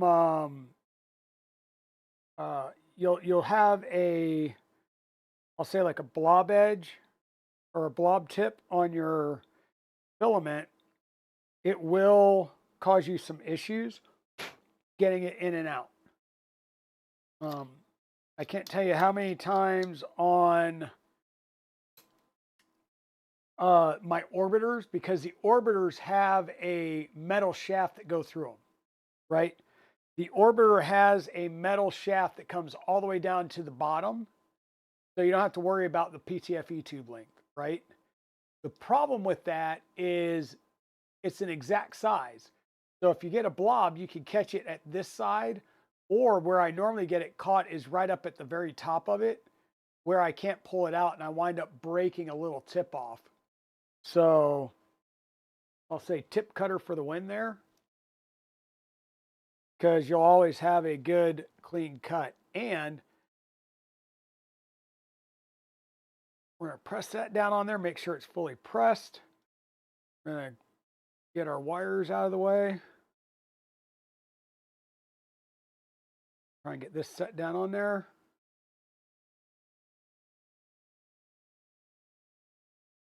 Just like that. Ever so slight amount of compression is going to be needed to get that down on there. That's fine. We are attaching this with which screws? What screws attach this down? And that shows an orbiter.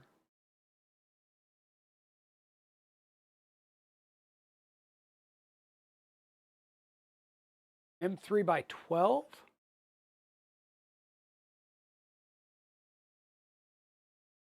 Okay, we can do that. M3 by 12 button heads. We'll give it a shot. I'm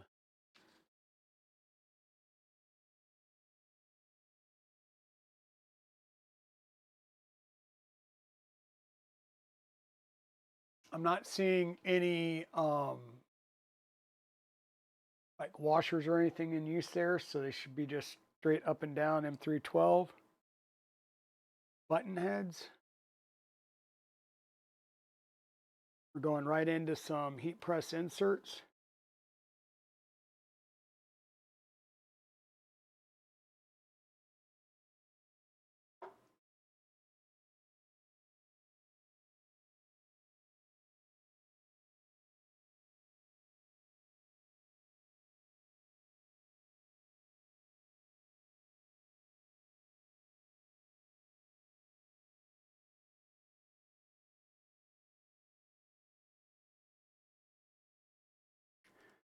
Okay, so that's now secured on there.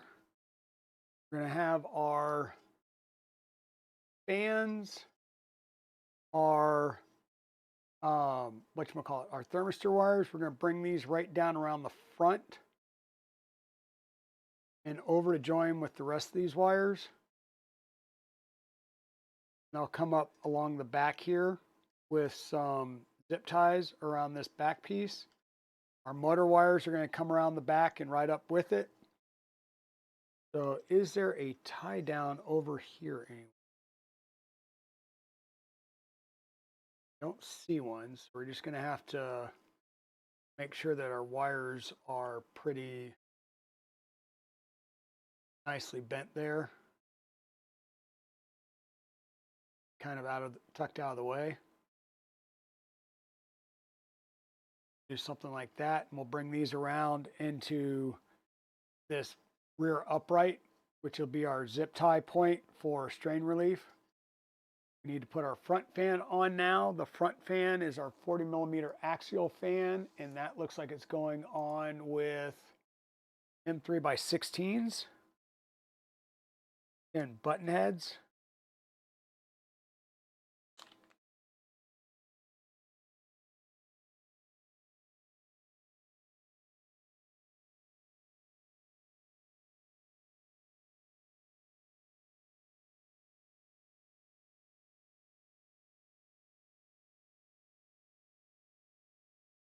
You're waiting for dynamism to get with bamboo. Never heard of dynamism.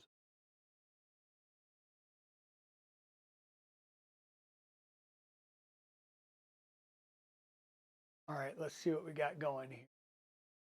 Let me get caught up with chat. So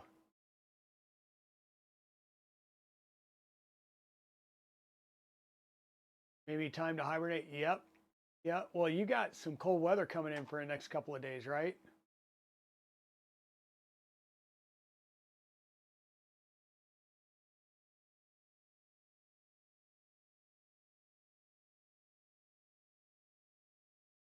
You had no choice than to get them all. Yeah. Need something that won't scratch floors, but I can move myself. Maybe a shelf or something. Well, like I said, get a lac table and put felt pads underneath the lac table. It might move around some, but ruin the stepson with some cherry magma. He loves hot sauce, but made the mistake of trying some straight and is now scared of 10 plus pecs. Oh yeah. Yeah, the 1310 one. Yeah.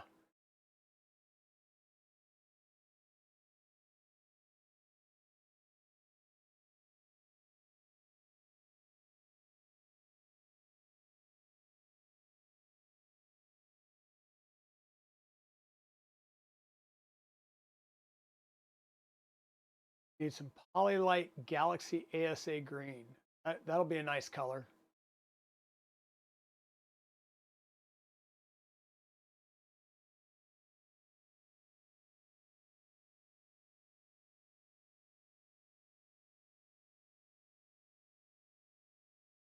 Okay, Dynamism's the one you went through with your P1S combo. Gotcha.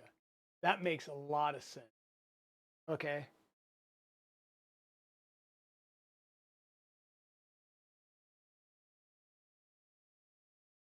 Okay, so these front screws are M3 by 16. I'm not seeing, once again, I'm not seeing any washers on any of these, so we're just going M3 by 16 straight in.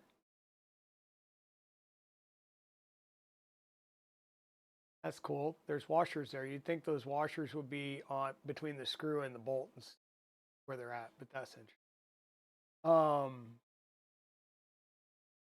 Yep, M3 by 16 straight in. We've got our part cooling fan here.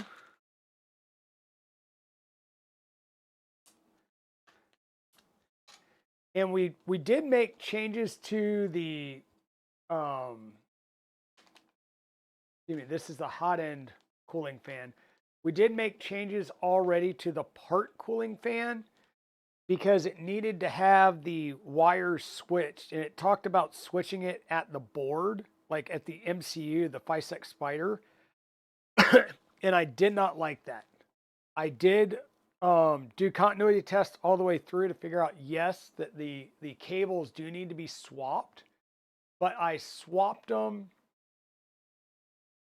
physically back here versus at the MCU because the breakout board that goes here does not have silk screens for the polarity designations for the fans, but the FISEC Spider board does. So my fear was if I did it at the Spider board, if I was ever doing maintenance, I might actually pin it the right way and then blow the fans. Where keeping it pinned appropriately and matching, you know, ground and power at the MCU, it will keep me from doing that, because at the breakout board, if I see that, wow, that doesn't line up, I will, since there's no silk screen on the breakout board, I will continuity test it before I plug a fan in. Okay, these are too long. So the M3 by 16 button heads are too long. We're going to switch over to some M3 by 12s. I have a few left in the baggies over here, and if I run out, I'll just grab some out of my stock. But these M3 by 16s are just too long. Or it may be that it's bottoming out on plastic that got pushed into the hole when we put the heat sets in themselves. So yeah, just going with some shorter screws should be perfectly fine. As long as the screws make it through the fan, which they do, we'll have plenty of teeth to actually bite into the heat set inserts. So, ooh, you know what? Let me rephrase that. We're going to go back to the 16s because I know what the deal is now. I almost forgot. And then I looked over and saw it.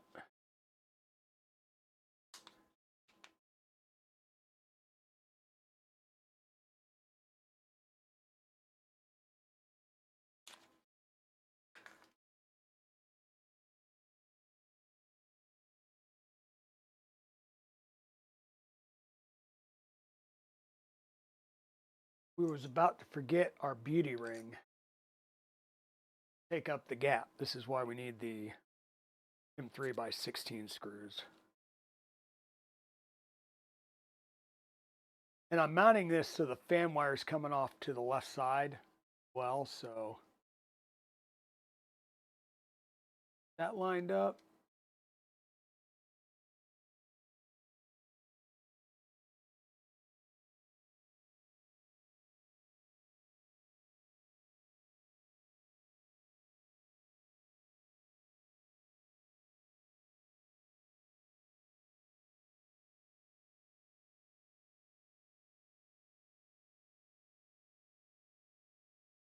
Got our nice little pop of midnight meteorite there.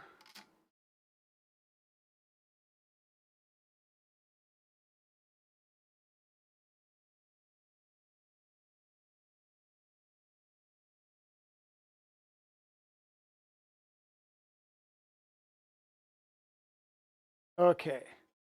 And we're going to bring this back around and we'll add it into our wiring. Going to kind of tuck it around behind these fan wires.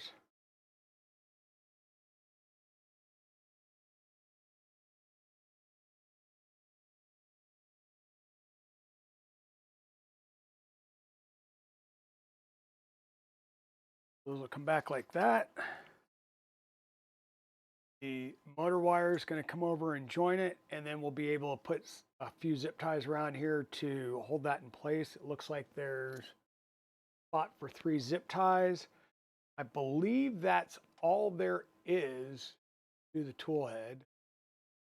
Well, I take it back. We still have to do our clippy probe, and that'll have additional wires. So there's the fan going on, and then lining it up, do the big screws in the back with washers and the 2 screws coming in from the angle side, and that's going to lock it into place. So yeah, wire-wise, we're done until we start to do our ADXL piece, which will be coming up here shortly. I am going to try and put a zip tie on these.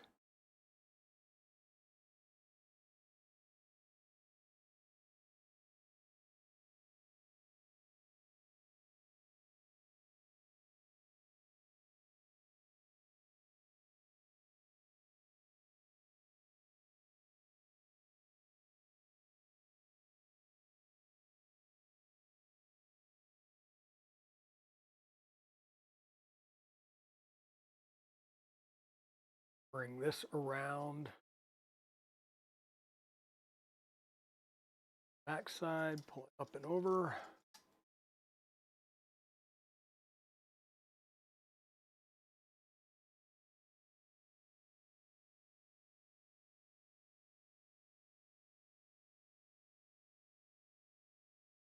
And mix.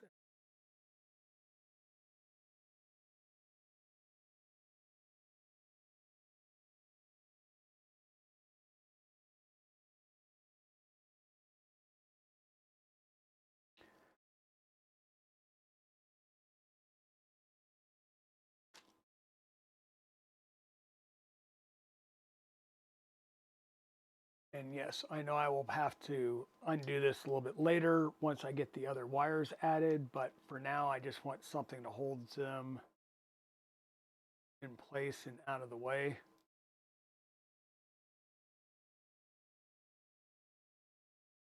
So I can start to visualize things a little bit better.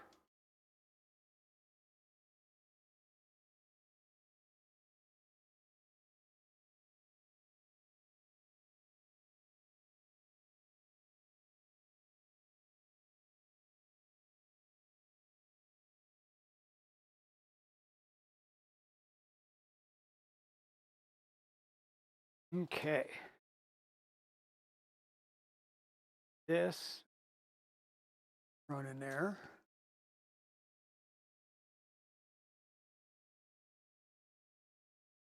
This seems to be some spare stuff for the time being. We're going to line this up with the rail piece in the back. And like I said, there's going to be some M3 by 40 screws that come in from the back.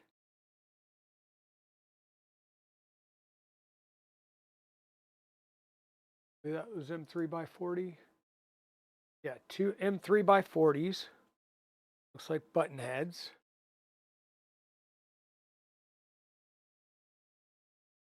Find the button head. Each one will also have a washer on it.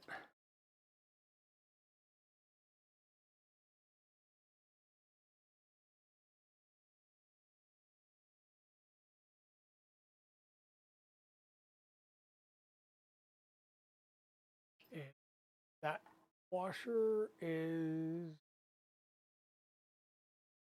M3705 jim ring, aka a 3mm washer.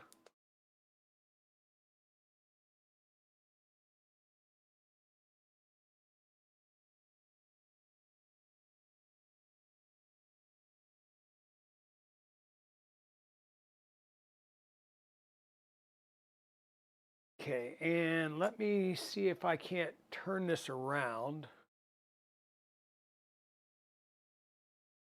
You can see what I'm doing here.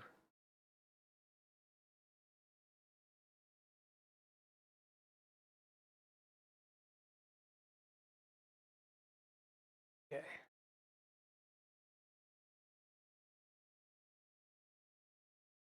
So our rear piece here, which is still a little dangly, we're going to line these two pieces up, and these M3x40s are going to go through here, and they're going to go into the back of the hot end.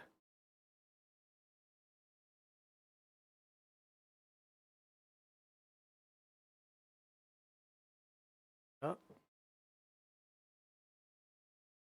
And these are going to go into those long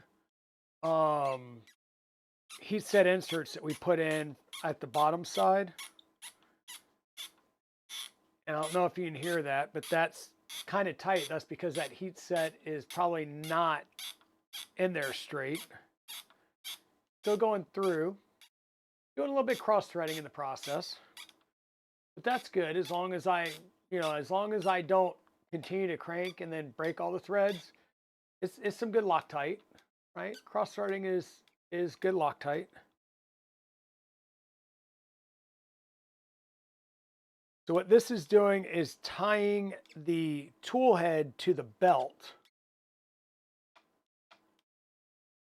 or the belt carriage.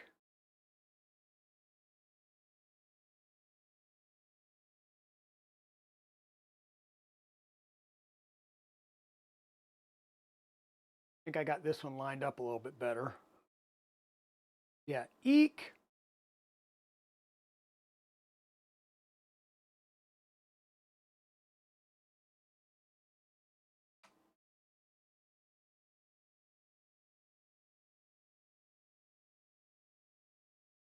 Here we go. Right calibration. Yep, there. So there we go. That's already pretty solid, and we haven't added the two angle pieces or screws that come up. So there's two angular screws. They show them here. There's these angular screws here. These are M3x12. They go up one on each side at an angle. So they're going to be M3x12 socket heads with another shim on each one.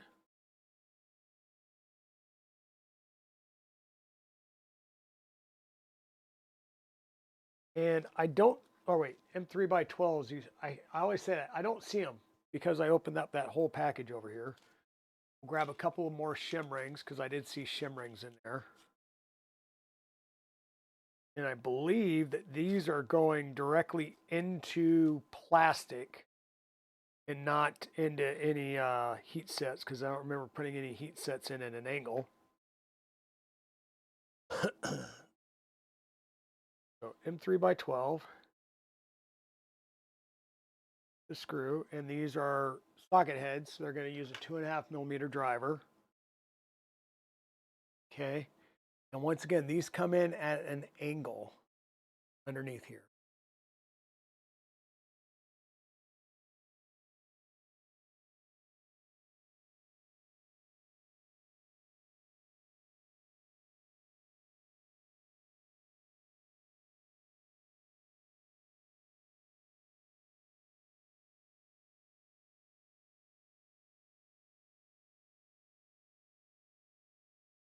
I was going to say, I say that, and then it feels like it didn't go in there at all. So let me explode this out a little bit.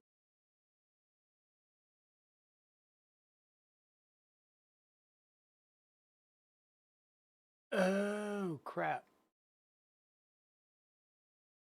See what I missed? There's supposed to be heat sets in those, and I don't have heat sets in those. Boy, they. All right, what am I missing? Screw, heat set. heat sets at the bottom. So I didn't put any heat sets in this because this is the first time I've seen heat sets on this, and we've already got it installed. Well, crap.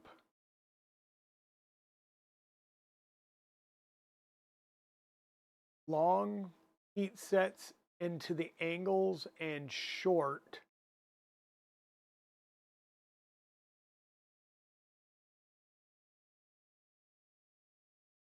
What the hell would be the purpose of?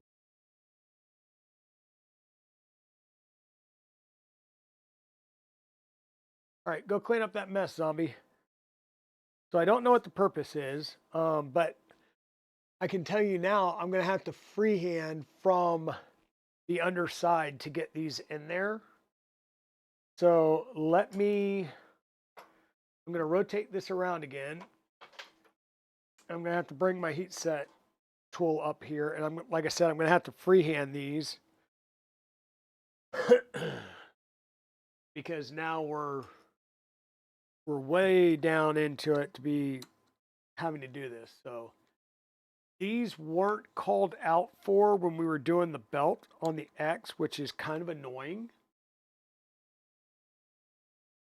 Because even still, it just basically told me to install it into the back, and now it tells me to put heat sets. This call out needed to be well before this video where it shows me doing this. Like, have me build the tensioner block, have me do the belts, then have me go and do other things. Right? I didn't sand flat that tensioner area because, well, it's just now telling me and it's already installed.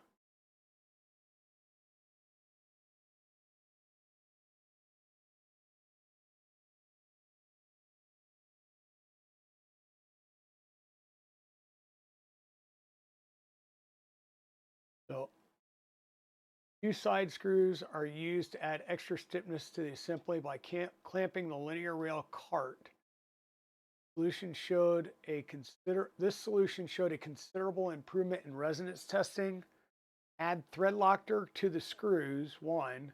Tighten the screws into the block while keeping an eye on the side gap between the cart and the tool head.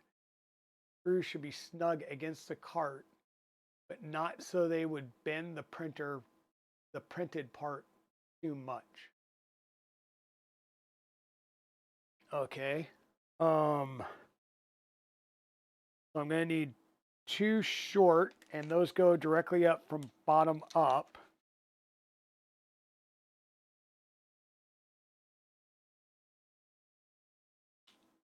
And 2 long that are going to be at the angle.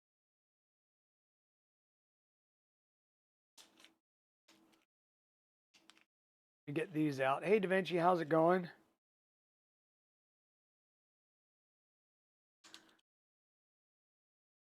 Hope you're doing well this morning. And thank you for the lurk, zombie. Dang it, I just spilt my coffee. No spilling coffee. That's bad. But that coffee's gone, so we're into the Dunkin' that this Dragon brought. Love Yetis. It's nice and warm and hot. Okay. Now we're going to be freehanding an angle from the back to the front while a printed part is actually on the printer. So, no problems whatsoever. Easy angle, right?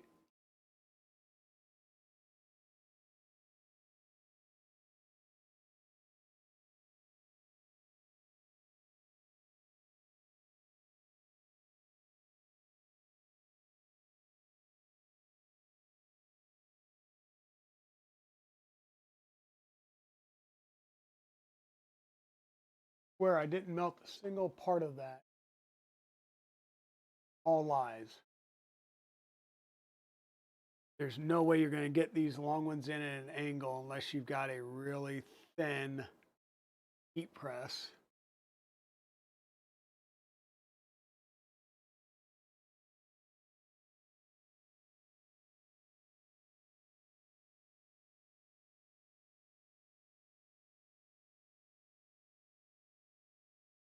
Or you come in from a side.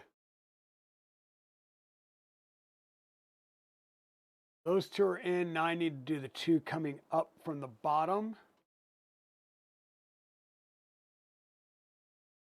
Use my tweezers to ensure that they are flat.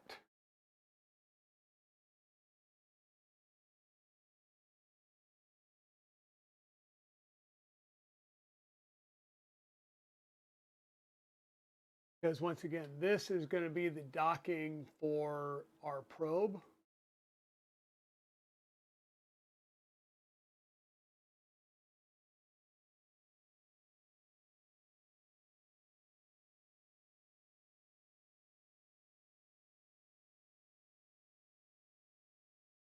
Or this is going to be not the docking, but this is going to hold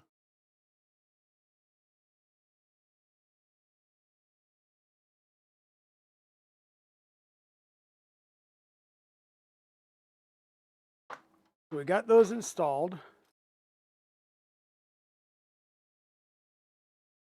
I have to do a little bit of cleanup on that printed part. I have to get this back down in here.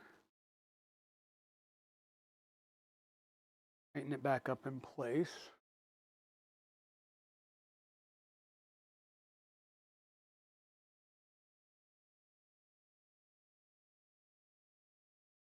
Oh yeah, I have backup coffee. So I made a full Yeti and a cup. So that was 40 ounces of coffee. And Miss Dragon brought me a extra large Dunkin', which she basically poured into the Yeti and then left me the the remainder that was in the Dunkin' cup. So yeah, I'm gonna be fully wired the entire day.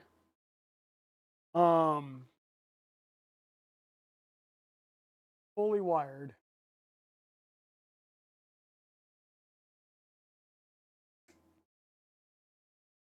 What I just did was try and clean up the printed part edge some.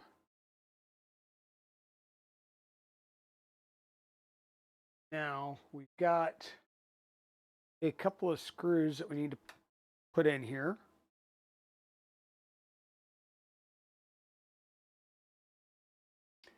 One from each side. And they no longer show having the shims on them, so I'm going to take the shims out.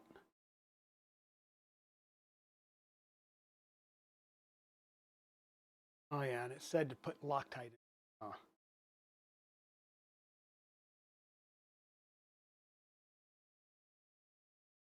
Loctite through a long printed piece and a piece that's currently already on the printer. You know what I'm going to have to do? I'm going to have to pull these M40s out because the there's going to be swarf in those. There's got to be. I'm going to have to get the swarf out of those angled screw holes, and I can't do that with this attached to the printer or attached to the tool head. So I got to pull these back out, knock off the ball end drivers again.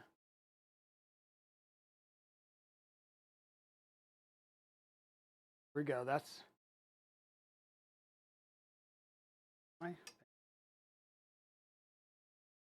those are pulled out. Let me get the tripping hazard off the ground. We'll stick that back there.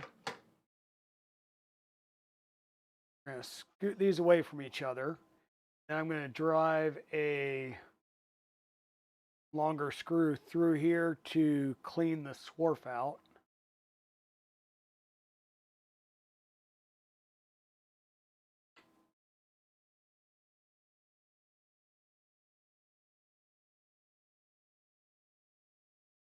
because these are supposed to go through and press up against the whatchamacallit, the carriage.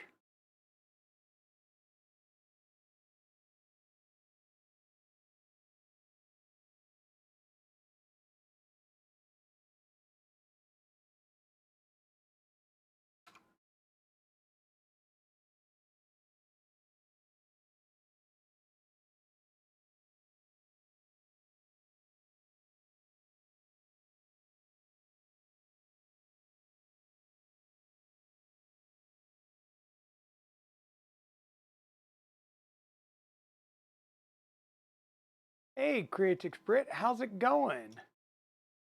Glad to see you here. We are still working on the LH Stinger build. We're doing some, I don't want to say like refit, but we're addressing some issues because we looked at one set of instructions and it was like, oh, you need to do this. So we did that. And now on a different area of the instructions, it's telling us to, why is that not going? Now in a different part, it's like, oh, you should have heat set inserts in here. We're like, what heat set insert? So we put some heat set inserts in. Now I'm trying to clean out one of those said heat set inserts. And I don't know if I can't match an angle or what. Can't get it to actually screw into the heat set insert.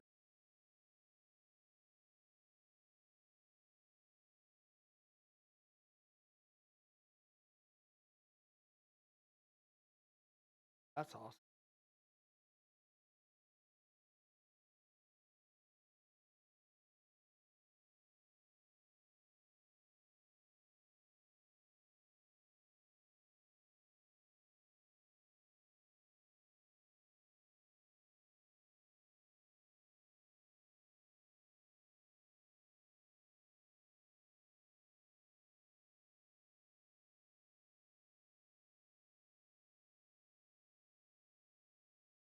Like seriously, literally, I cannot get this to screw into that heat.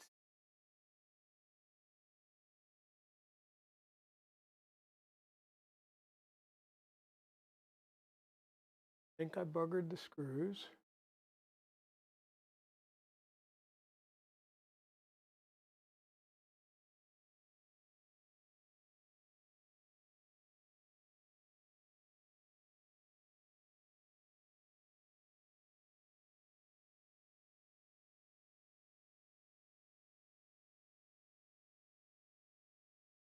All right, well,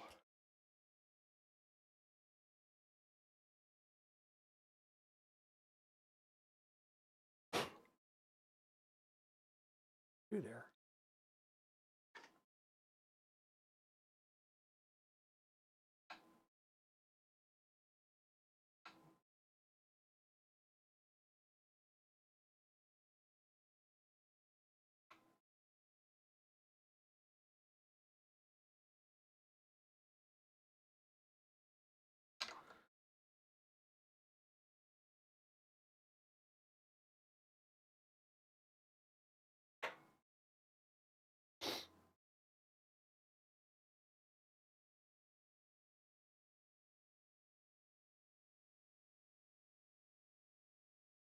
Okay, there we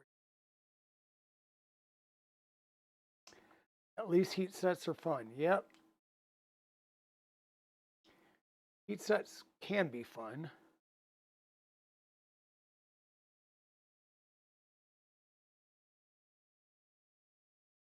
Don't know exactly what I did with this one, but that heat set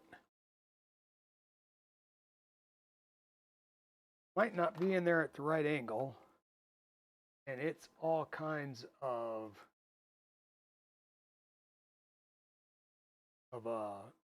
interesting and tight now. So I can get this to go in, I will. If not, we're just going to do the one side for now.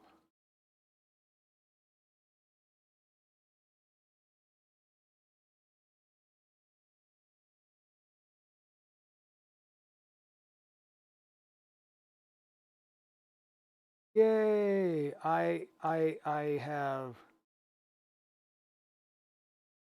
just broke the, or not broke the screw, but broke the heat set loose. So now the heat set is freewheeling in there, which is going to prevent me from getting this screw in or out, probably. Damn it. Um, um,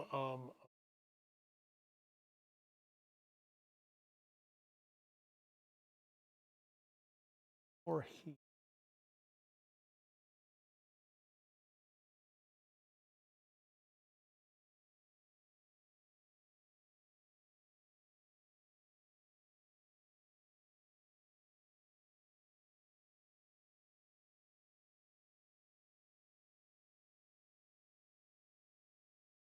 Question is can we apply some heat and melt it back in place so I can try and get that screw back out, or what?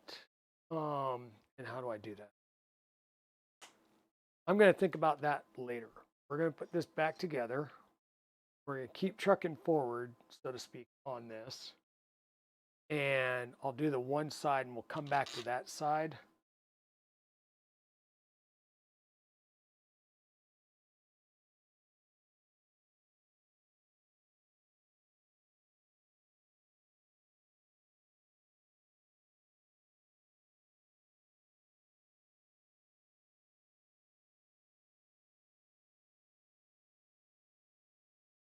Yeah, heat sets are fun. You're going to hear the eek.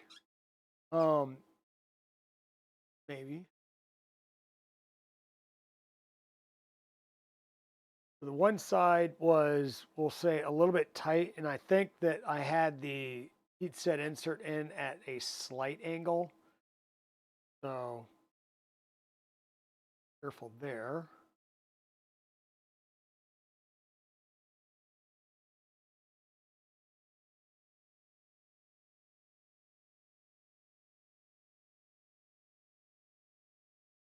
Working this with this torque setting right there. And one here.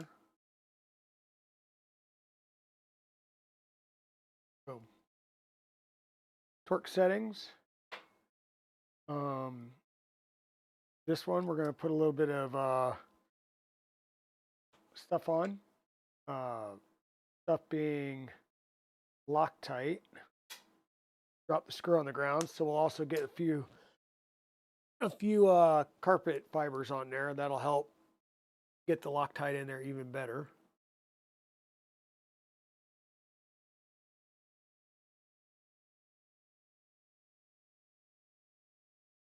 This screw is going to go into the heat set.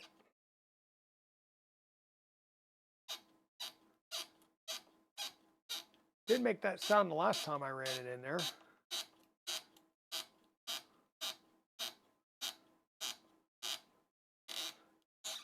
But we're running this in there with thread locker, and it's going to compress up against the carriage, and it's going to try and basically just stabilize this even more.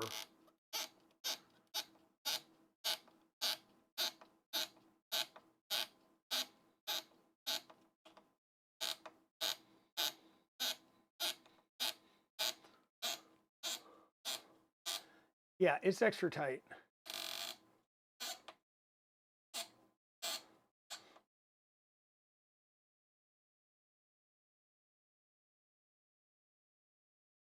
I mean, that's a pretty rigid tool head. I'm just grabbing the bottom of the printed tool head and I'm moving the whole printer. That's pretty rigid. So this side, we'll have to dig that screw out or something. I'll figure something out.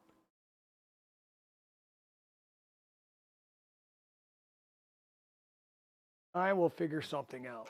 Okay. Oh. So that's there. We're going to grab these wires and pull them around the back.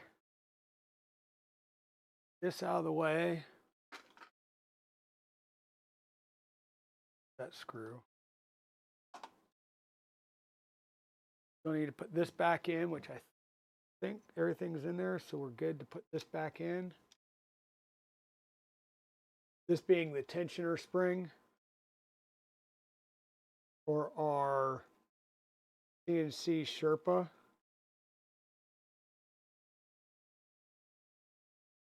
And quite honestly, there is a part of me that wants to put an orbit or two on here with a smart filament sensor. It may happen down the road, just not yet.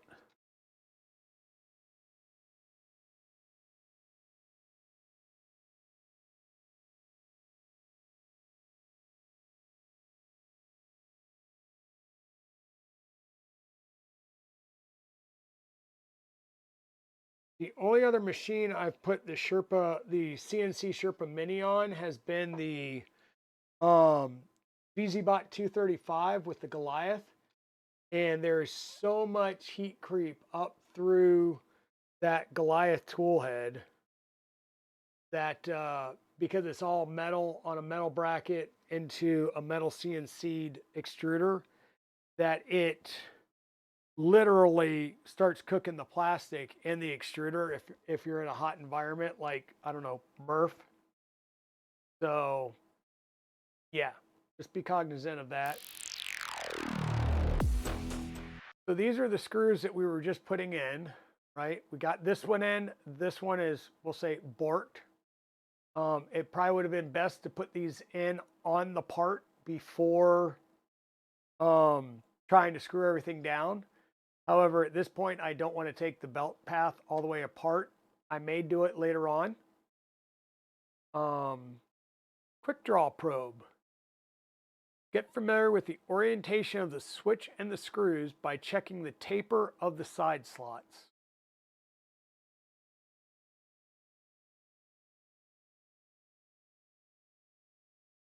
Okay. Yeah, give me a second. Let me see if I can find the parts for the clicky probe. Because that'll probably help me out in understanding what it's telling me to do.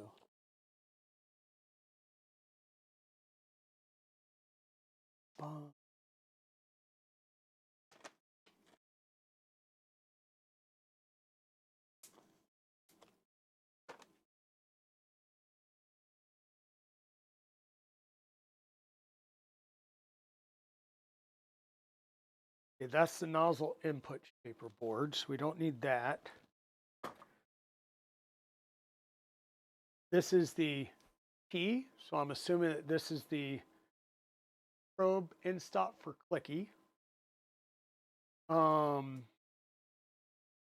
Familiar with the orientation of the switch and the screws by checking the taper of the side slot.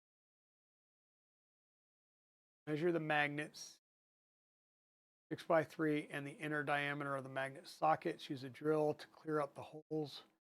Reprint the part using shrink compensation if needed. Cut the middle pin of the micro switch and insert it into the printed body. So it says to cut the middle pin of the micro switch.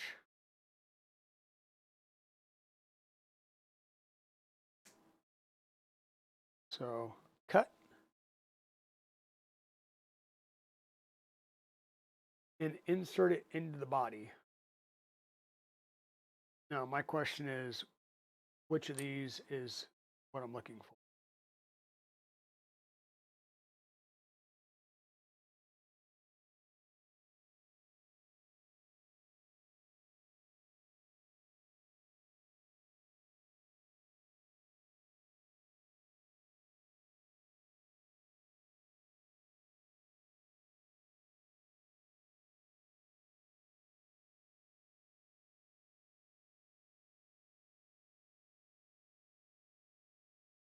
Okay.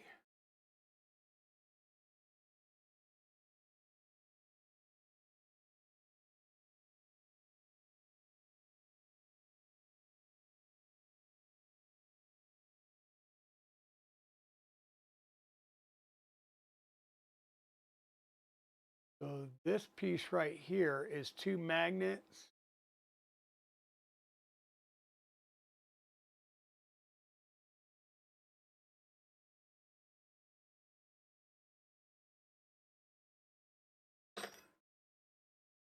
I'm going to say I'm so confused. I may have to look at Maker Millwright, or not Maker, God, Maker Milo's videos to see about this, or have to follow something else, because one, I've never done clicky, right? And I can tell you that this printed part right here, I mean, it's part and parcel. I can see that there's slots for wires going in, and there's supposed to be magnets right here.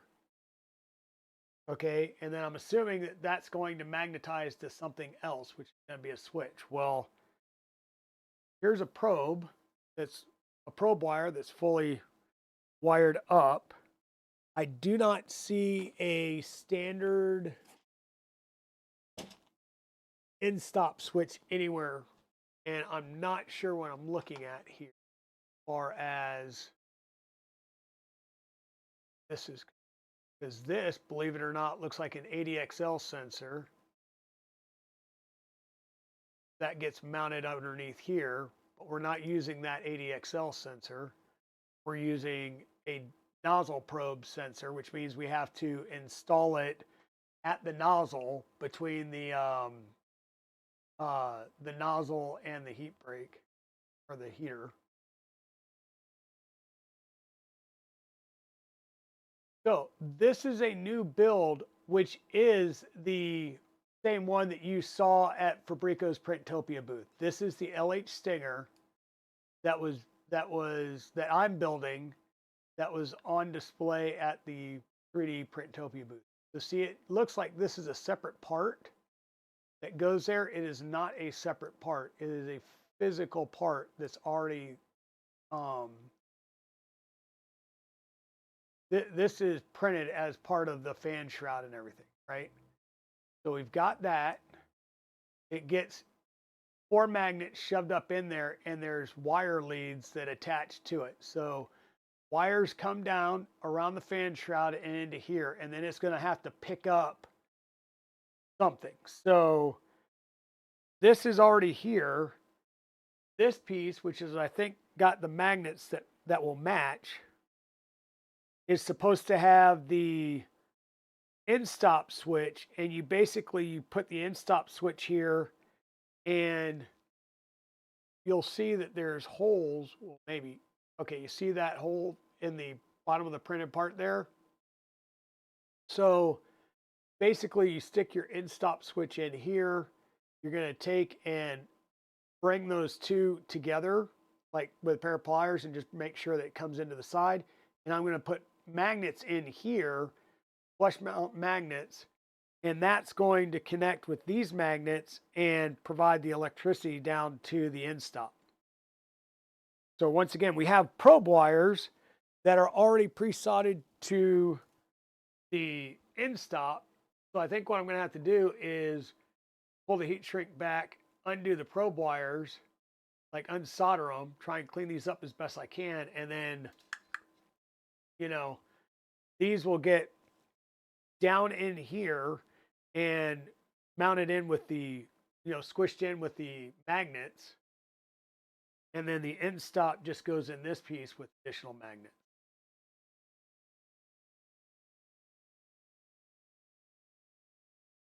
So I think that's what we're doing here. And then I think this is actually essentially a nozzle wiper. And there's got to be a dock somewhere to dock this and then pick it up when you need to. So I think there's some things that I might be missing. Let me kind of step back. No, that's the 5-sec bomb stuff. We need that piece. The assembly guide, it had told us to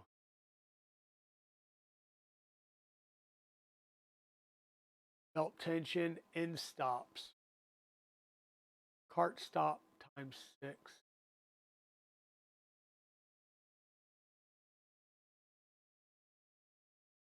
X end stop, Y end stop, Z end stop. Micro switch installation.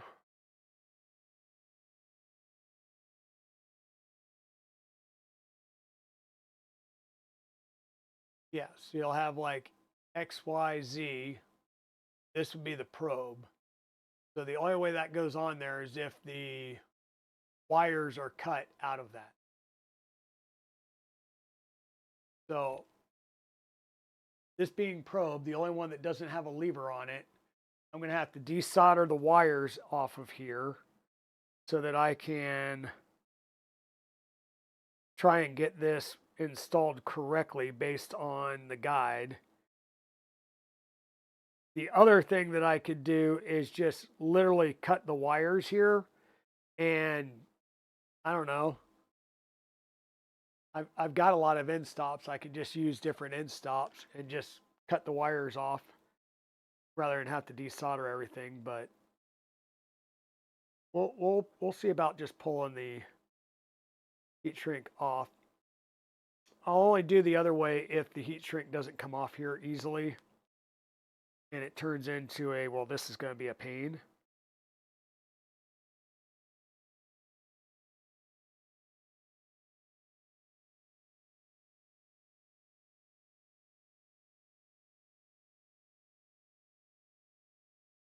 Okay, well, that came off. So what I'm going to do is try and get the heat shrink off, or the heat shrink. I'm going to desolder this, see if I can't clean this up some, and we'll get this mounted.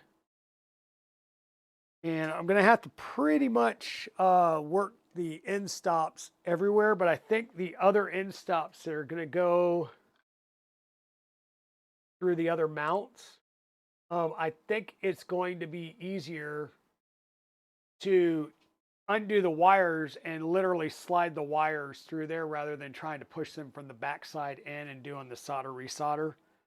I think it'll literally be easier to do it the other way. So let me, I mean, I'll have to take the wires apart to do it, but what am I doing? I'm gonna grab this. That sucked.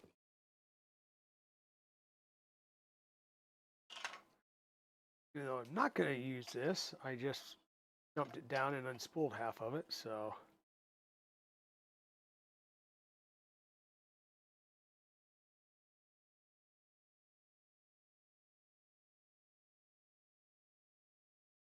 Yeah, this thing is pretty impressive on the speed. It can definitely get up and boogie.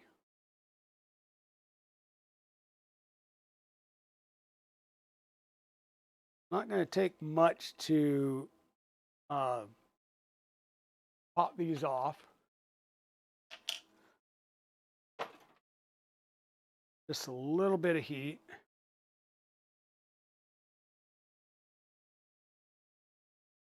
I am going to get some things cleaned up so I can sit down though. Take a load off my foot.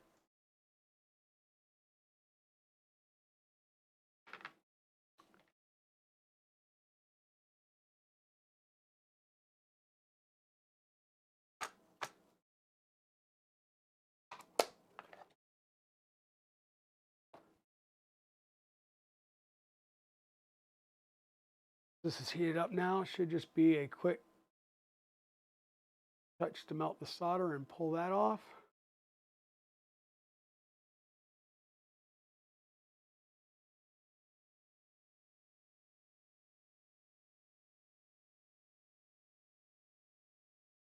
Used very little solder, which was really good. I will cut the ends off these since there is some solder on there and strip to have clean wires when I go to do the next piece, which will be at the tool head. These will have to get routed through the tool head and put in with some magnets. So, and that's the piece that I said it'd probably have been easier to do that off the printer than having it on the printer. So I may wind up doing that off stream just so it's less of a booger time. Because once again, the instructions are kind of showing that that's a separate piece on the tool head. It's not, right? So we got this undone, and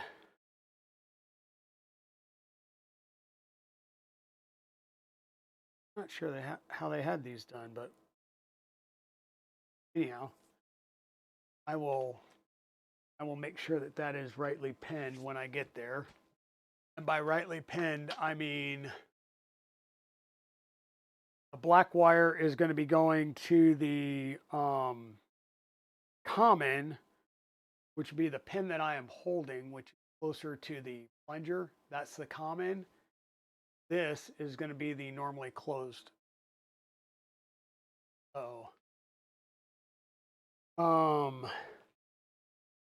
this, I mean, the good thing is it looks to be symmetrical, so it'll go either way. Doesn't really matter. Going to make sure that this will fit down in there.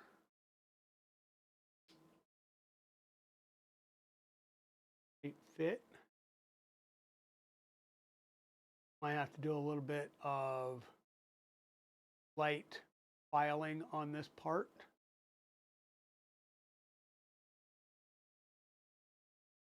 Yep. Gonna have to do a little light filing on the part to open up the width some. Shouldn't take much, just a little bit.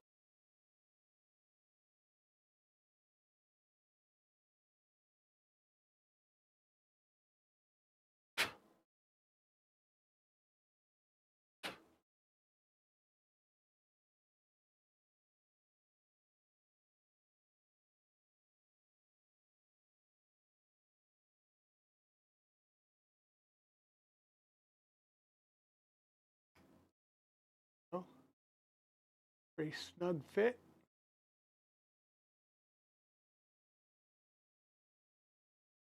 Making sure that the legs go down in the side slots, and kind of a tight fit. This needs to be flush mounted all the way down there. Kind of a tight fit. It's not going in, so I'm not gonna force it and break that in stop. So I wonder if the issue I'm having is the any solder that's still on here, making these things a little bit wider. So these are standard D2F5s. These are D2F5Ls with L being lever. So simple enough. We just squeeze at the pivot point here and pop that lever out.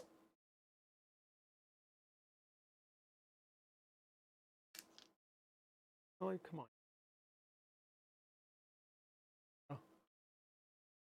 Oh, that one in the garbage. This one over here. And we're right back to dealing with a lever only end stop, or excuse me, a pin only end stop. We'll cut the center pin.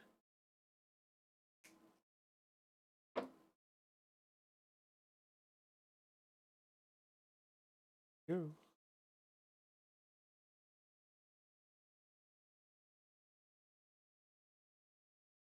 And we'll see if this one slides down in there easier, or if I'm going to have to do a little more massaging.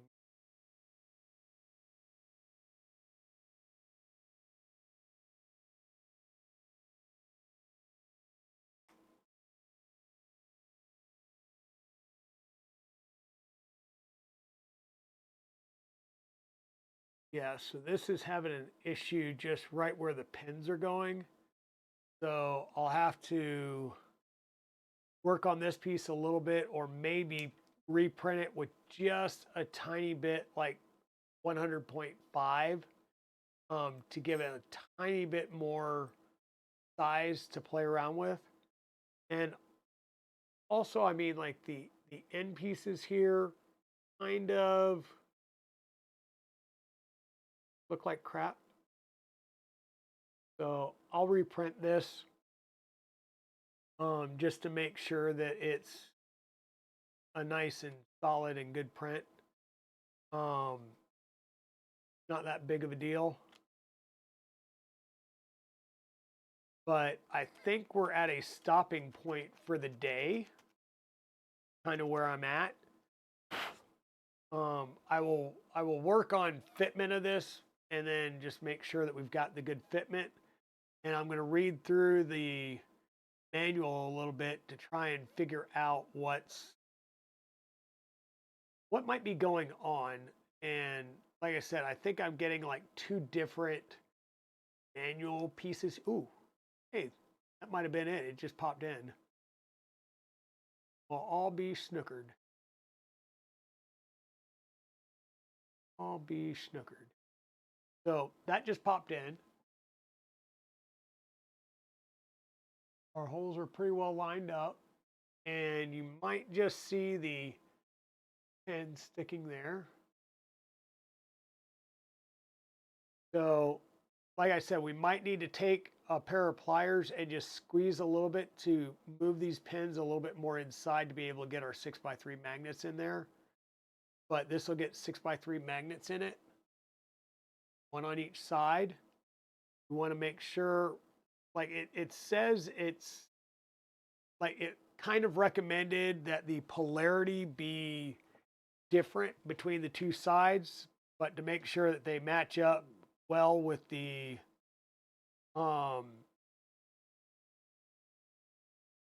tool head itself. So we'll have to check that out. Reverse the polarity between these. And this is going to be a snug fit. We do want the snug fit because this is for electrical connectivity here. We are going to want these to be a really snug fit.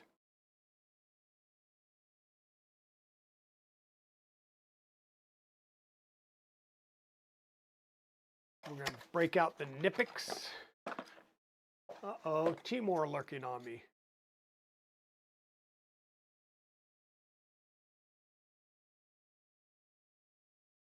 Work.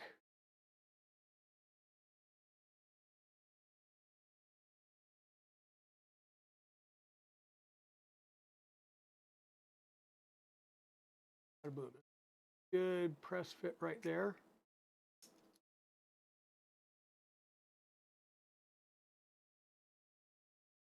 Bottomed out in that part. And then, once again, so that's the connection there. So all I'm going to do is I'm going to take this one and I'm going to flip it over.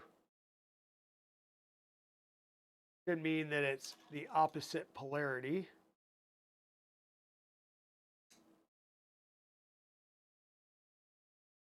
Bring this in and squeeze it in on the other side.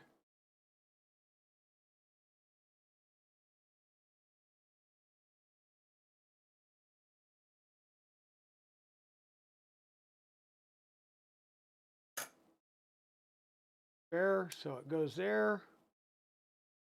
It flips over on the other side. There we go. So now we've got this end. It's polarized. I really probably don't need to add the 2mm screws on the inside of it, but you know, it calls for it, so we'll do it. And those were M2 by 8s. Yeah, seems like M2 by 8s everywhere.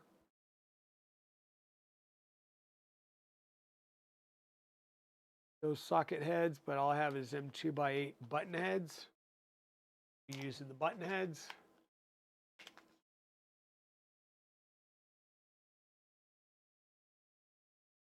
And like I said, I'm just going to work to get these, we'll say, set up.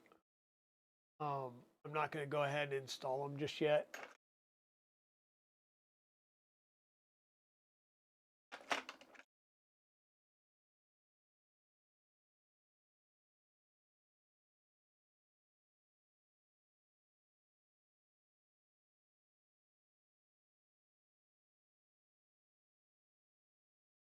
Um, with the magnets on these, this is going to be held in place really good. It's not going to, these are kind of just quote unquote positioning pegs at this point. They're not holding it in. The magnets squishing on those pillars or the pins is what's holding this in.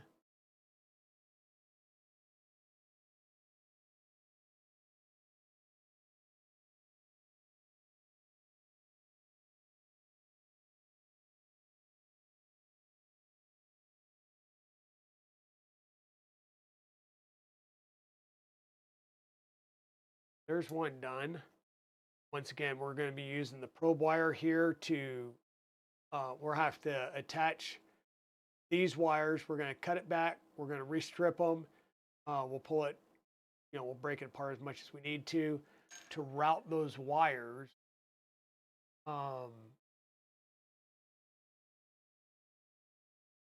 they're going to go in this piece right here. I think they might even go in from the inside. Routing.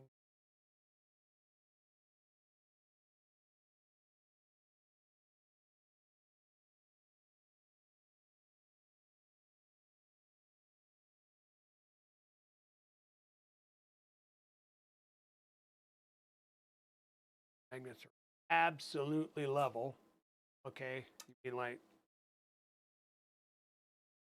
yep, they're absolutely level.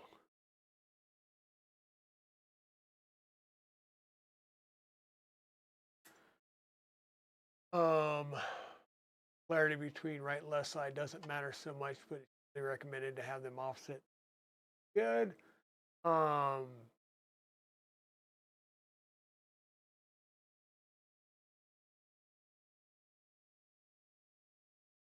So micro switch facing front. There's the micro switch button. Screws are facing the right. Assuming that's correct. Got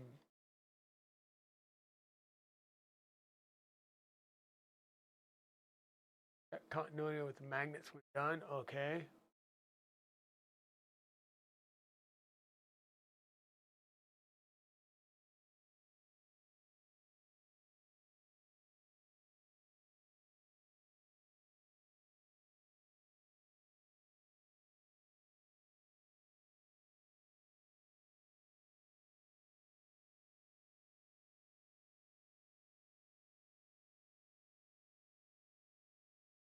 Yeah, nothing here did it show actually doing the probe wires at the hot end.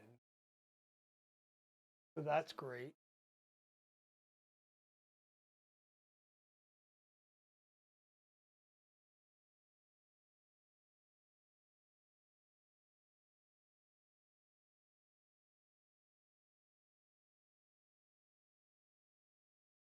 I guess we're kind of held responsible to do that.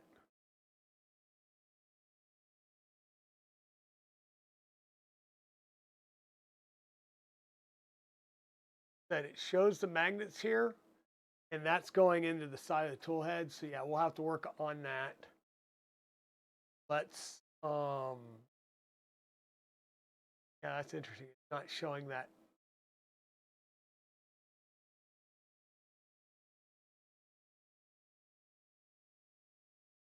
And this is the ADXL that it's showing down here at the bottom. We're not going to have that. We have a different ADXL probe that will go to the whatchamacallit, to the nozzle.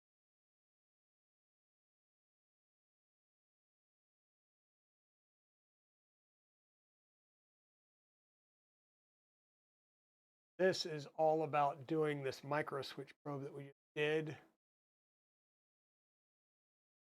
Tool head probe dock. 4 magnets, wire in stock cable. Okay. Clean up any excess plastic from the holes and check the diameter before inserting the magnets. 6mm drill bit can be helpful in this case. 6mm reamer, a drill bit. Getting the magnet stuck in the wrong place during insertion is not easiest thing to deal with. In case this happens and you can absolutely not move or insert them fully, try heating up the magnet with a soldering iron and then pushing it in place while supporting the printed part. Strip a slightly longer section of wire and twist the strands together. Insert the cable in the dock and out of the magnet holes. So once again, we need to strip a longer piece of wire. It's going to get inserted into the dock and out through the hole. So it's going to run along the bottom channel and then up the side and out of the hole. And this is where I'm saying this would have been a hell of a lot easier to do on the bench top before we mounted it. But once you install the tool head, meaning the Dragon Ultra High Flow, you can't take the mount back off without taking at least the extruder and the tool head off, because you have to take the extruder off to take the Dragon High Flow out, so then you can undo the 4 mounting bolts to the carriage. The N3x40s off the back it's like this big to do. So I may have to basically set this up here with a weight at the edge and then do it with the tool head mounted, or take the tool head completely back off again, which is slightly depressing to do. Not hard, it's just we just built the tool head. Now I'm gonna have to take it off to do this because the order of the instructions is bad.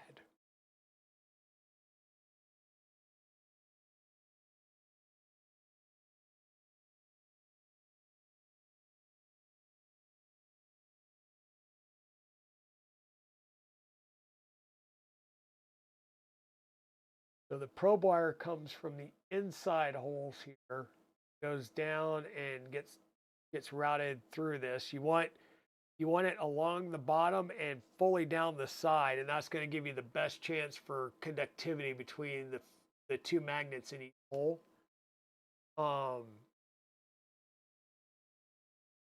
That's going to be fun. Okay,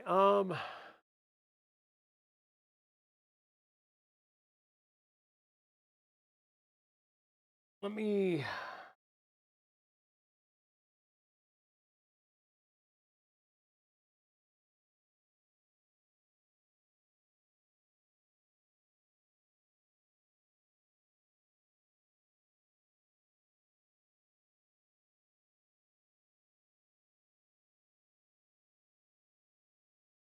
so we can take a few minutes and do the rest of the end stop wires.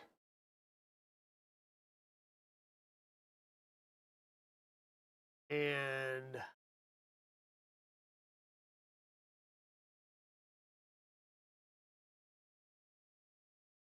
might be easier to do that with just taking the JST pins off, routing the wires without having to desolder everything, and then just recrimping. I think that's going to be easier to route these wires. It's just the fact that in some of these, the wires would then need to be completely peeled apart to route through the way that these things route wires through.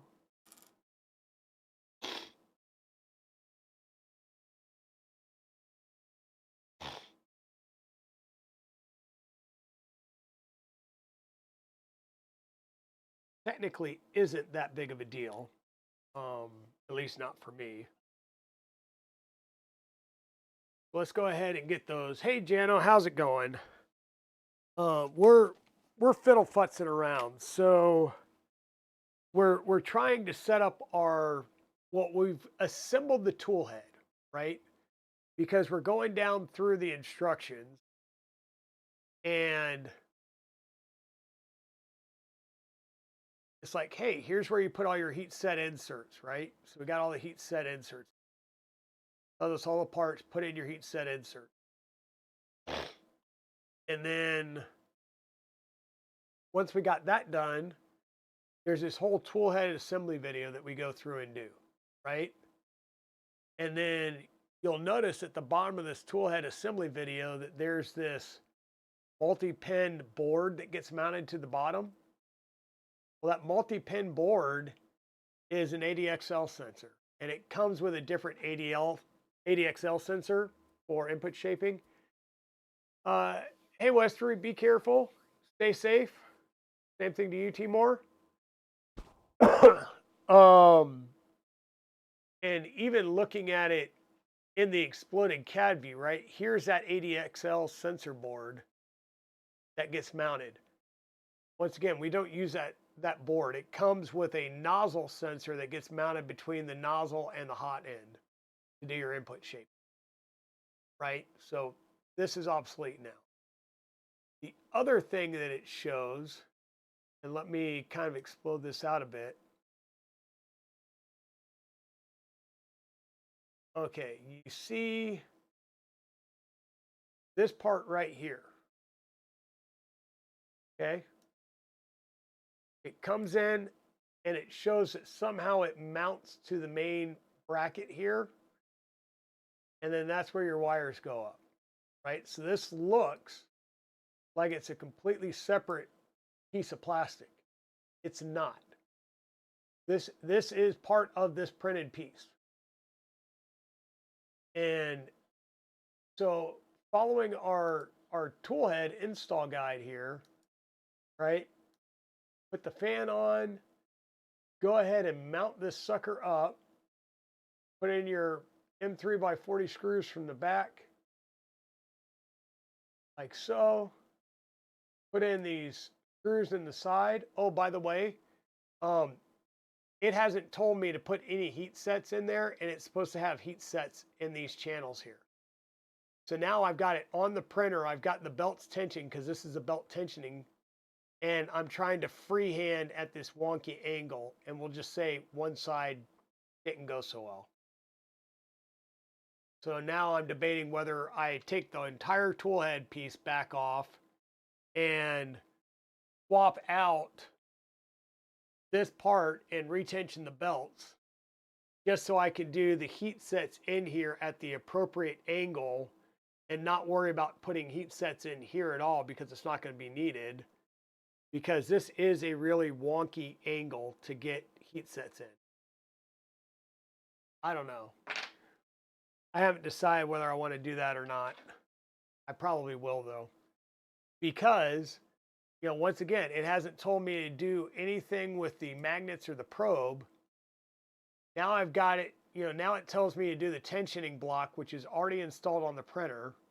Hey, here's where you put these nice long heat set inserts in, right? Hey, tension your belt. Well, you've already told me to tension the belt in the other instructions before I got to the toolhead. So the order is throwing me off here. So I may wind up taking the toolhead back apart enough that I can take the toolhead off the printer, debelt the the X gantry, or not the X gantry as a whole, but take the belts off of this piece, swap this piece in for the one that's on the printer, and yeah. Fun times. And the other thing we had to figure out is you'll see there's some weird coloring on this piece. So this was the first one I started to use, and it split along the layer lines right here when I put the tensioner in. When I reprinted it, I made sure to file the inner sides out some, and we were still at the very end here starting to split it. So I held it together and I washed this side with some acetone as well as the inside of this, and that's why it's discolored, is because I acetone welded all of this together because it prints like this. So here's the layer lines going this way. So that's why it's separating right here on the layer line. But there's no other way to print it, because if you do like this, you're going to have to support this edge, and you're still going to have layer lines going like that. So it's going to, yeah. So acetone welding, I think, is the good answer for that. But now I've got to look at some other fun stuff as to whether or not I run uh, heat sinks through this off the printer, take a bunch of stuff back off the printer, and then basically get it returned to the stage that it is off stream.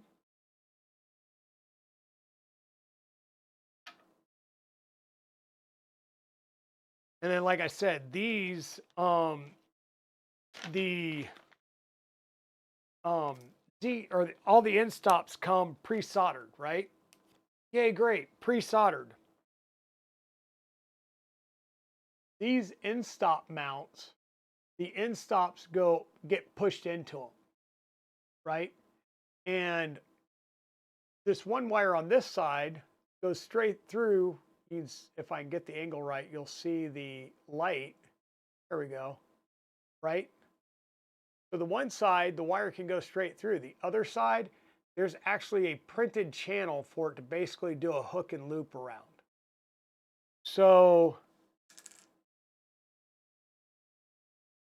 I'm either going to try and have to desolder this and then fish these ends through a printed loop, or peel it all apart, cut the JST at one end off, route the wires through, which would probably be easier, and then put the heat shrink thing back on and repin it.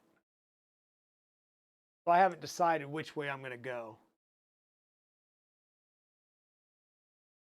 because I don't know. Like, I guess since this is going to be my probe wire and we had to take it off to mount the probe, I'll see if I can fish this through.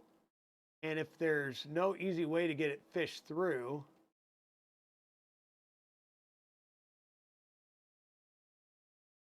actually, that wasn't too bad. This one.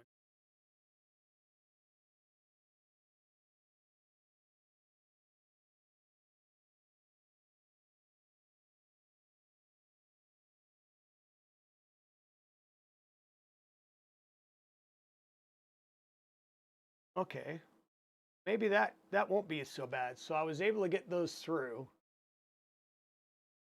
So maybe that won't be so bad. And actually having these wire ends tend might actually work in our favor. Back through. That might not be bad. We might be able to just take, desolder those and run them through.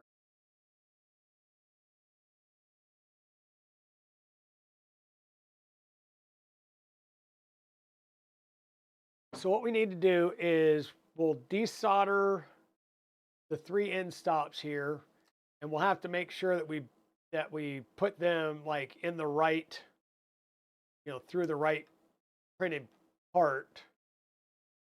We'll get those three done, and then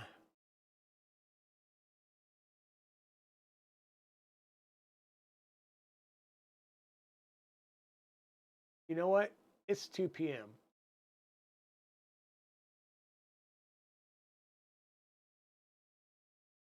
I think we're going to call it a day. It's 2 p.m. We've been going for coming up on 4 hours.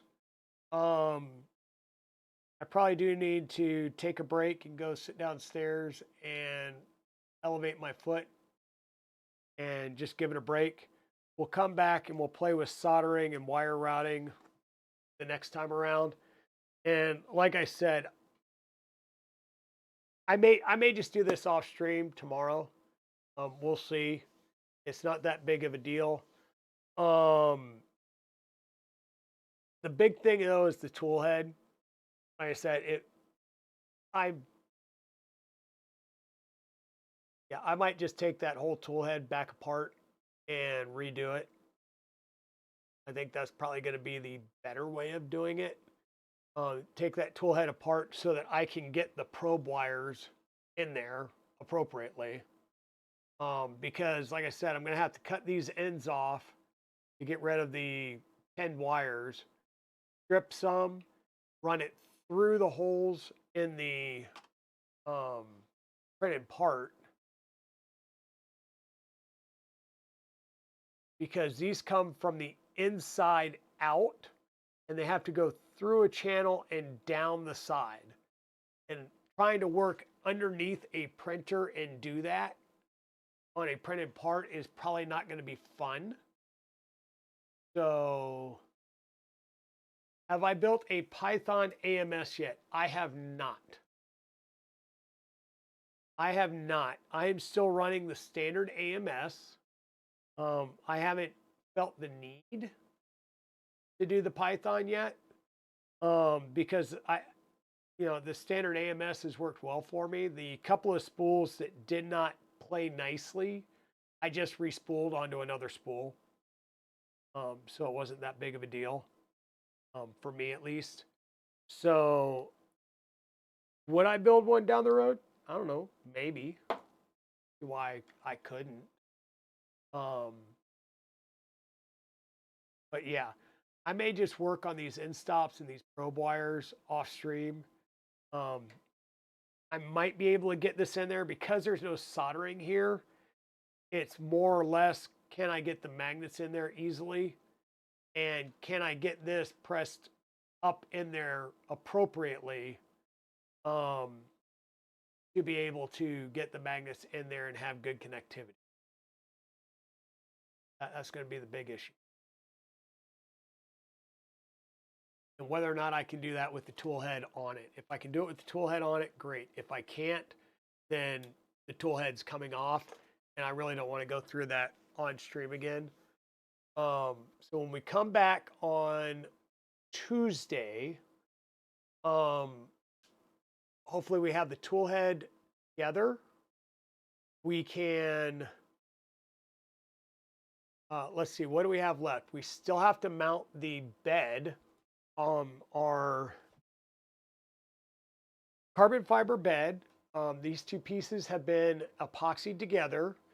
You can see we got plenty of epoxy ooze out here. Good angle. Right, we got some epoxy ooze out. We've drilled out all of the holes, so that's good. And we are ready now to come in and get this actually mounted on the printer and route our belts and stuff. And once we get that done, then our Y-axis is going to be done until we come in to mount our actual build plate. And we'll be able to go ahead and get some other stuff done. I don't know if it's going to be easier to mount this first and then do the electronics box on the back side, or maybe do the electronics box on the back side, then mount this. And it might be a little bit easier because this won't be in the way. We won't have to move it all the way front and all that stuff. So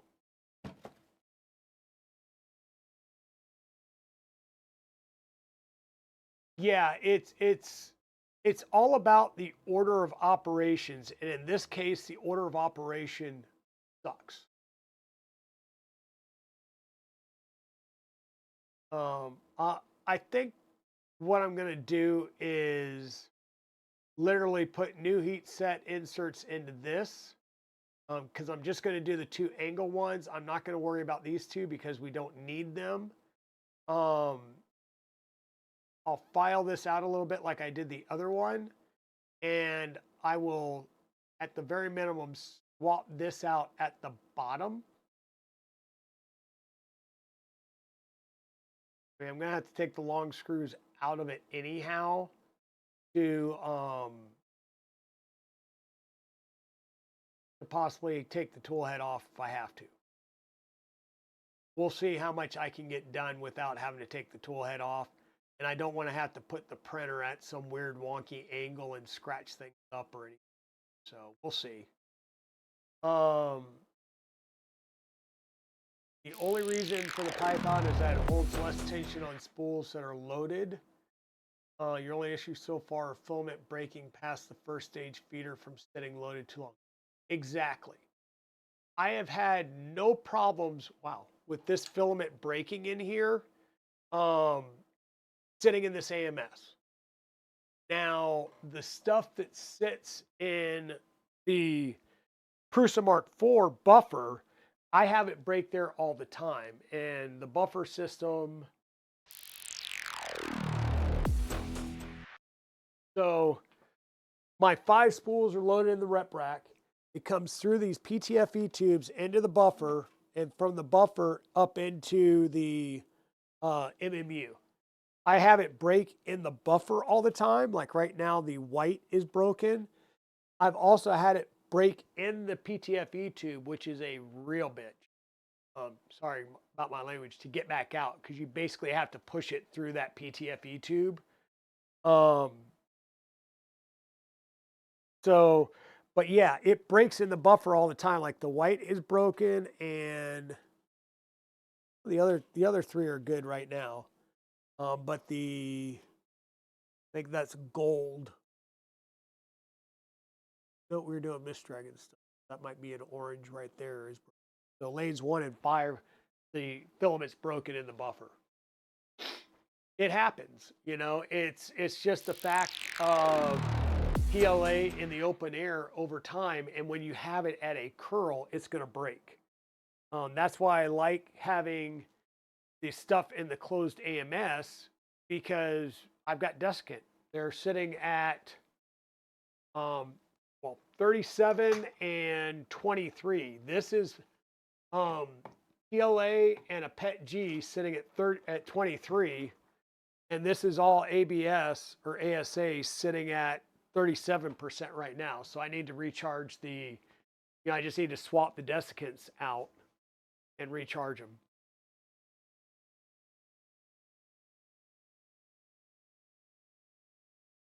Now, I will tell you that the box turtle, right? So our box turtles over here, there is going to be a new version. It's actually the new version of the printed lanes that came out with the LDO kits do have a spot to put desiccant in them. Okay. It's not going to do you any good unless you build the enclosure top that sits on it, and those aren't out yet. The enclosed box turtle are not out. There is a CAD for them. You will have to build those yourself, but you will have the ability to have an enclosure on them and run desiccant.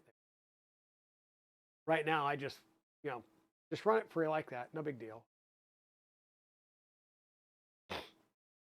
E-Sun, E-Sparkling being hyper fragile doesn't. Yes. And that's the other thing too, is depending on what filament you're using, that filament may be fragile prone, hygroscopic, what have you. Whenever I go to print my CF nylon, right, I will pull it down overnight using the poly dryer in the poly box, and I will run that overnight, and then I will bring it right out of the box into the side of the bamboo, and I use the big thick tube and put the other one inside of it. And so that works out really well for running CF nylon. Now, once again, I do have the parts to do the heater that, what's his name? Ember Prototypes devised up. So I've got the parts here. I'm going to do that. So we will be doing a video relatively soon. It's probably going to be done on the YouTube. It's going to be a stream on the YouTube, and we'll bring a We'll bring a X1C over here, and we're going to do the Panda Jetpack upgrade. I've got a light bar for one of the 2 of them. I'll do the heater in Dragoon 1, which is the one where I normally do all my engineering filaments in. And I've got a Panda extruder and the Panda extruder and the Panda claw, which is the hardened gears. So I want to do all of that at once. So once the other parts come in, I'll do the video and do all that, because I don't want to tear the tool head down multiple times, right? I'm going to tear the printer down. Let me do it once.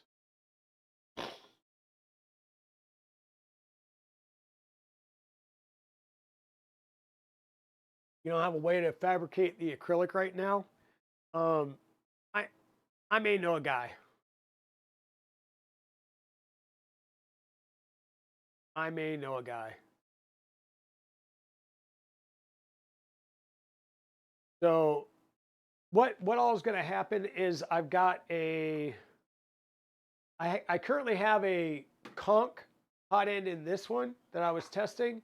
I've got the conch plus, the conch or conch plus. The difference is they both have the silicon carbide nozzle. This one has the end coated internal heat break.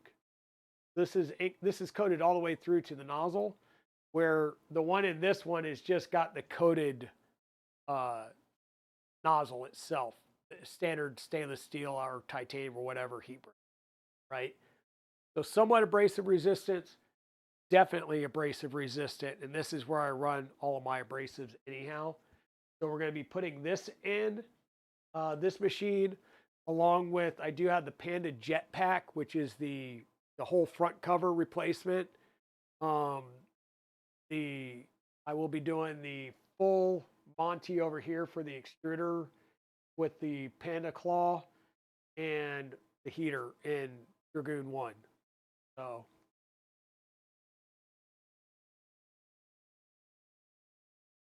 but yeah, that's kind of where I'm at, and some of the upgrades that we have going on or planned. I think this is going to be the last printer build for a short period of time because I've got so many upgrades that are just sitting here. We've got to do upgrades to both of the X1Cs. So this one is really just getting the jetpack for better cooling on the second one. Okay. This one's going to be moving over to Evocate soon. And this is where the LH Stinger is going to sit. I want to say I had an upgrade in mind over here, but before we do Fey Dragon, we're either going to bring the Trident 350 upstairs or I'm going to figure out how to stream from downstairs because the Trident 350 is going to get an entirely rebuilt gantry. It's going to go to CNC parts instead of printed parts on it's all-wheel drive CNC for the X and Y, 9 mil belts, and we're going to switch from a standard stealth burner with Filomatrix to a takeoff tool head with a tube and a 1 inch, or not 1 inch, wow, a tube with a 1 millimeter nozzle, and that nozzle's an Undertaker nozzle. Yeah, it's going to be nice. I got the idea of putting the tube on it with the takeoff from Modbot. He wants to do the 9 mil belt and the CNC all-wheel drive upgrade. I've already got that on hand, so I'm going to go ahead and do that. That update. Like I said, I believe that's going to be, some of the upgrades are going to be done over on the YouTube channel. Right. I just need to start doing content on both platforms. Especially since I mentioned this on last stream. My I did get a business entity registered with the North Carolina Secretary of State. So Digital Dragon 3D LLC is a thing now. So I will be working with somebody who has been on the stream lately to get some new branding and a logo done up. The Dragon Den is still going to be a thing. This space is the Dragon Den. Wherever I wind up, if I wind up doing a studio somewhere else, that is going to be the Dragon Den. The Dragon Den is the studio. I am always going to be Digital Dragon 72, right? That's a thing. We're just going to have a business entity to start doing some other stuff. So yeah, there we go. So I'll probably work on some of this later on today. It's desolder, resolder. It's not that exciting, especially with the setup that I have. I will tell you that what I am happy about is we haven't had a single problem with this camera. Once again, this camera right here that you're seeing right here in the lower right, this is the Brio 4K that used to be this main camera. And the issue that we found was that this had a newer firmware on it than the bench side one over here. And the newer firmware is the issue. So I was able to pull down the I can't even tell you what version it was. It ended it with 0.056 versus 0.64.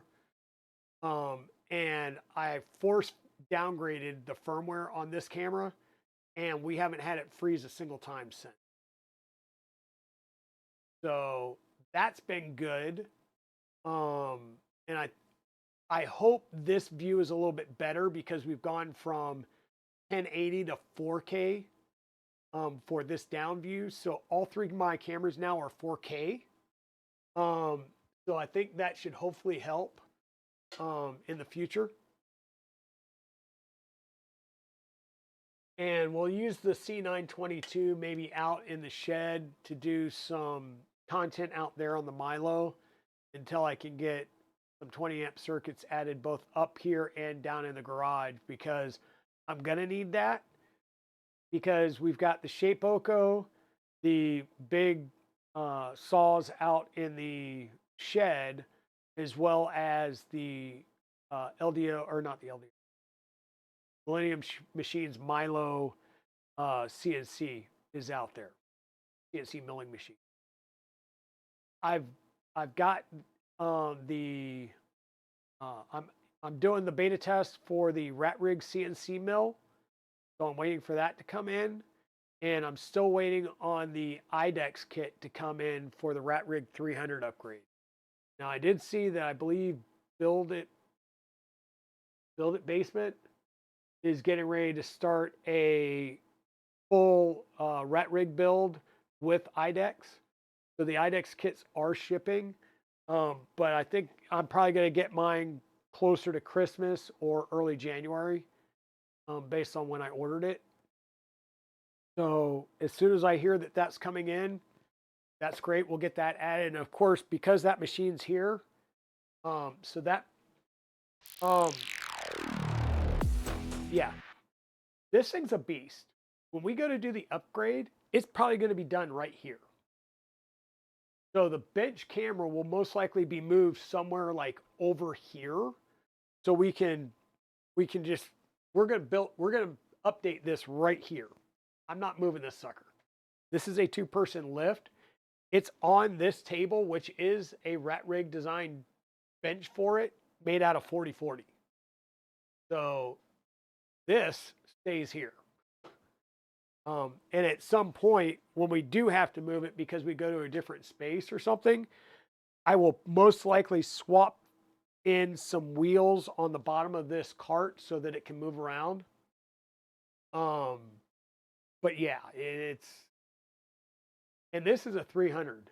If you get the 500, it's not going through a normal door. So you got to put a 500 in something where you have either a wheelchair accessible door maybe.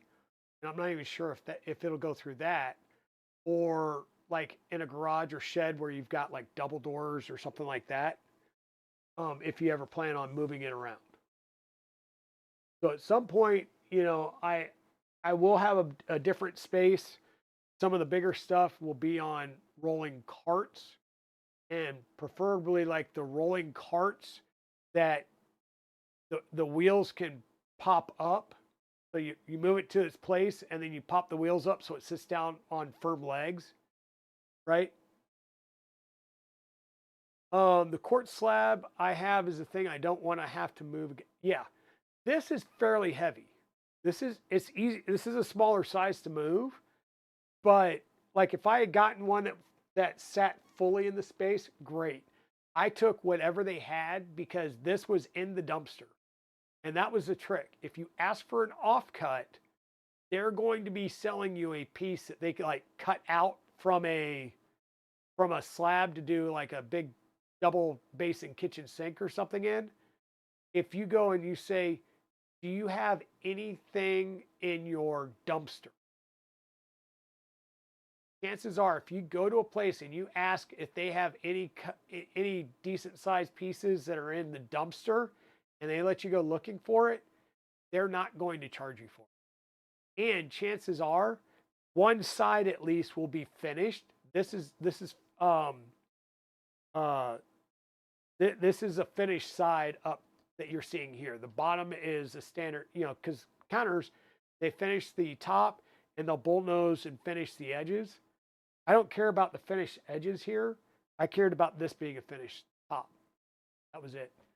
And so I got this out of the dumpster and I had to almost force the lady to take 20 bucks. I tried to give her 50 and she told me it was too much. So I finally gave her 20 bucks and said, please go have lunch, get a bottle of wine or something. Right?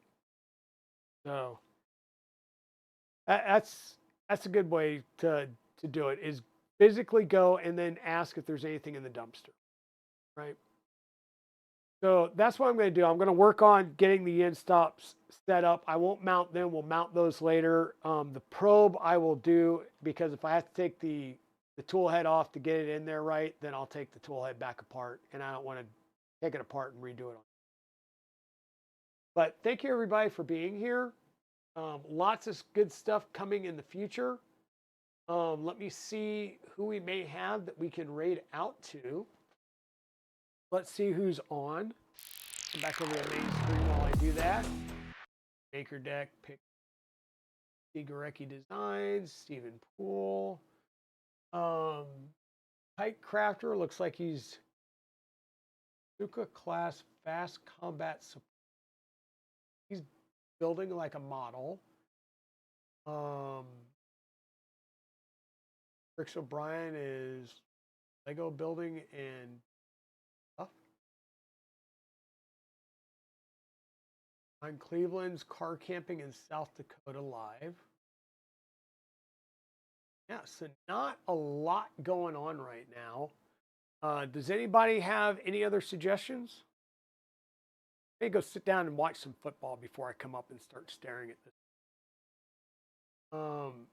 Because these are just the folks that I'm following. Like I'm seeing Pick Stitch is playing Resident Evil.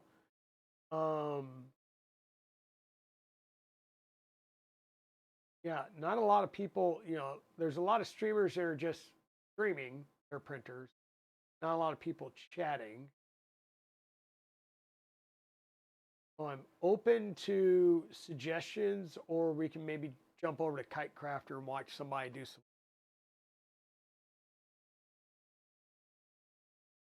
Captain's choice. Okay. All right. Let's jump over to Kite Crafter. We haven't been to them in a long while. Like I said, it looks like they're building a model. This isn't Lego. This actually looks like a model build of the Ahsoka class fast attack support cruiser. So we've got that started. Thanks everybody for being here again. I really appreciate spending my time with you guys on Tuesdays and Thursdays and Saturdays. We'll see if the YouTube channel takes over one of those days or if it gets a separate day itself. But we'll see how everything goes. Take care, everybody. Thanks once again for being here. And I will see you guys on Tuesday and around. Have a great one all. Bye now.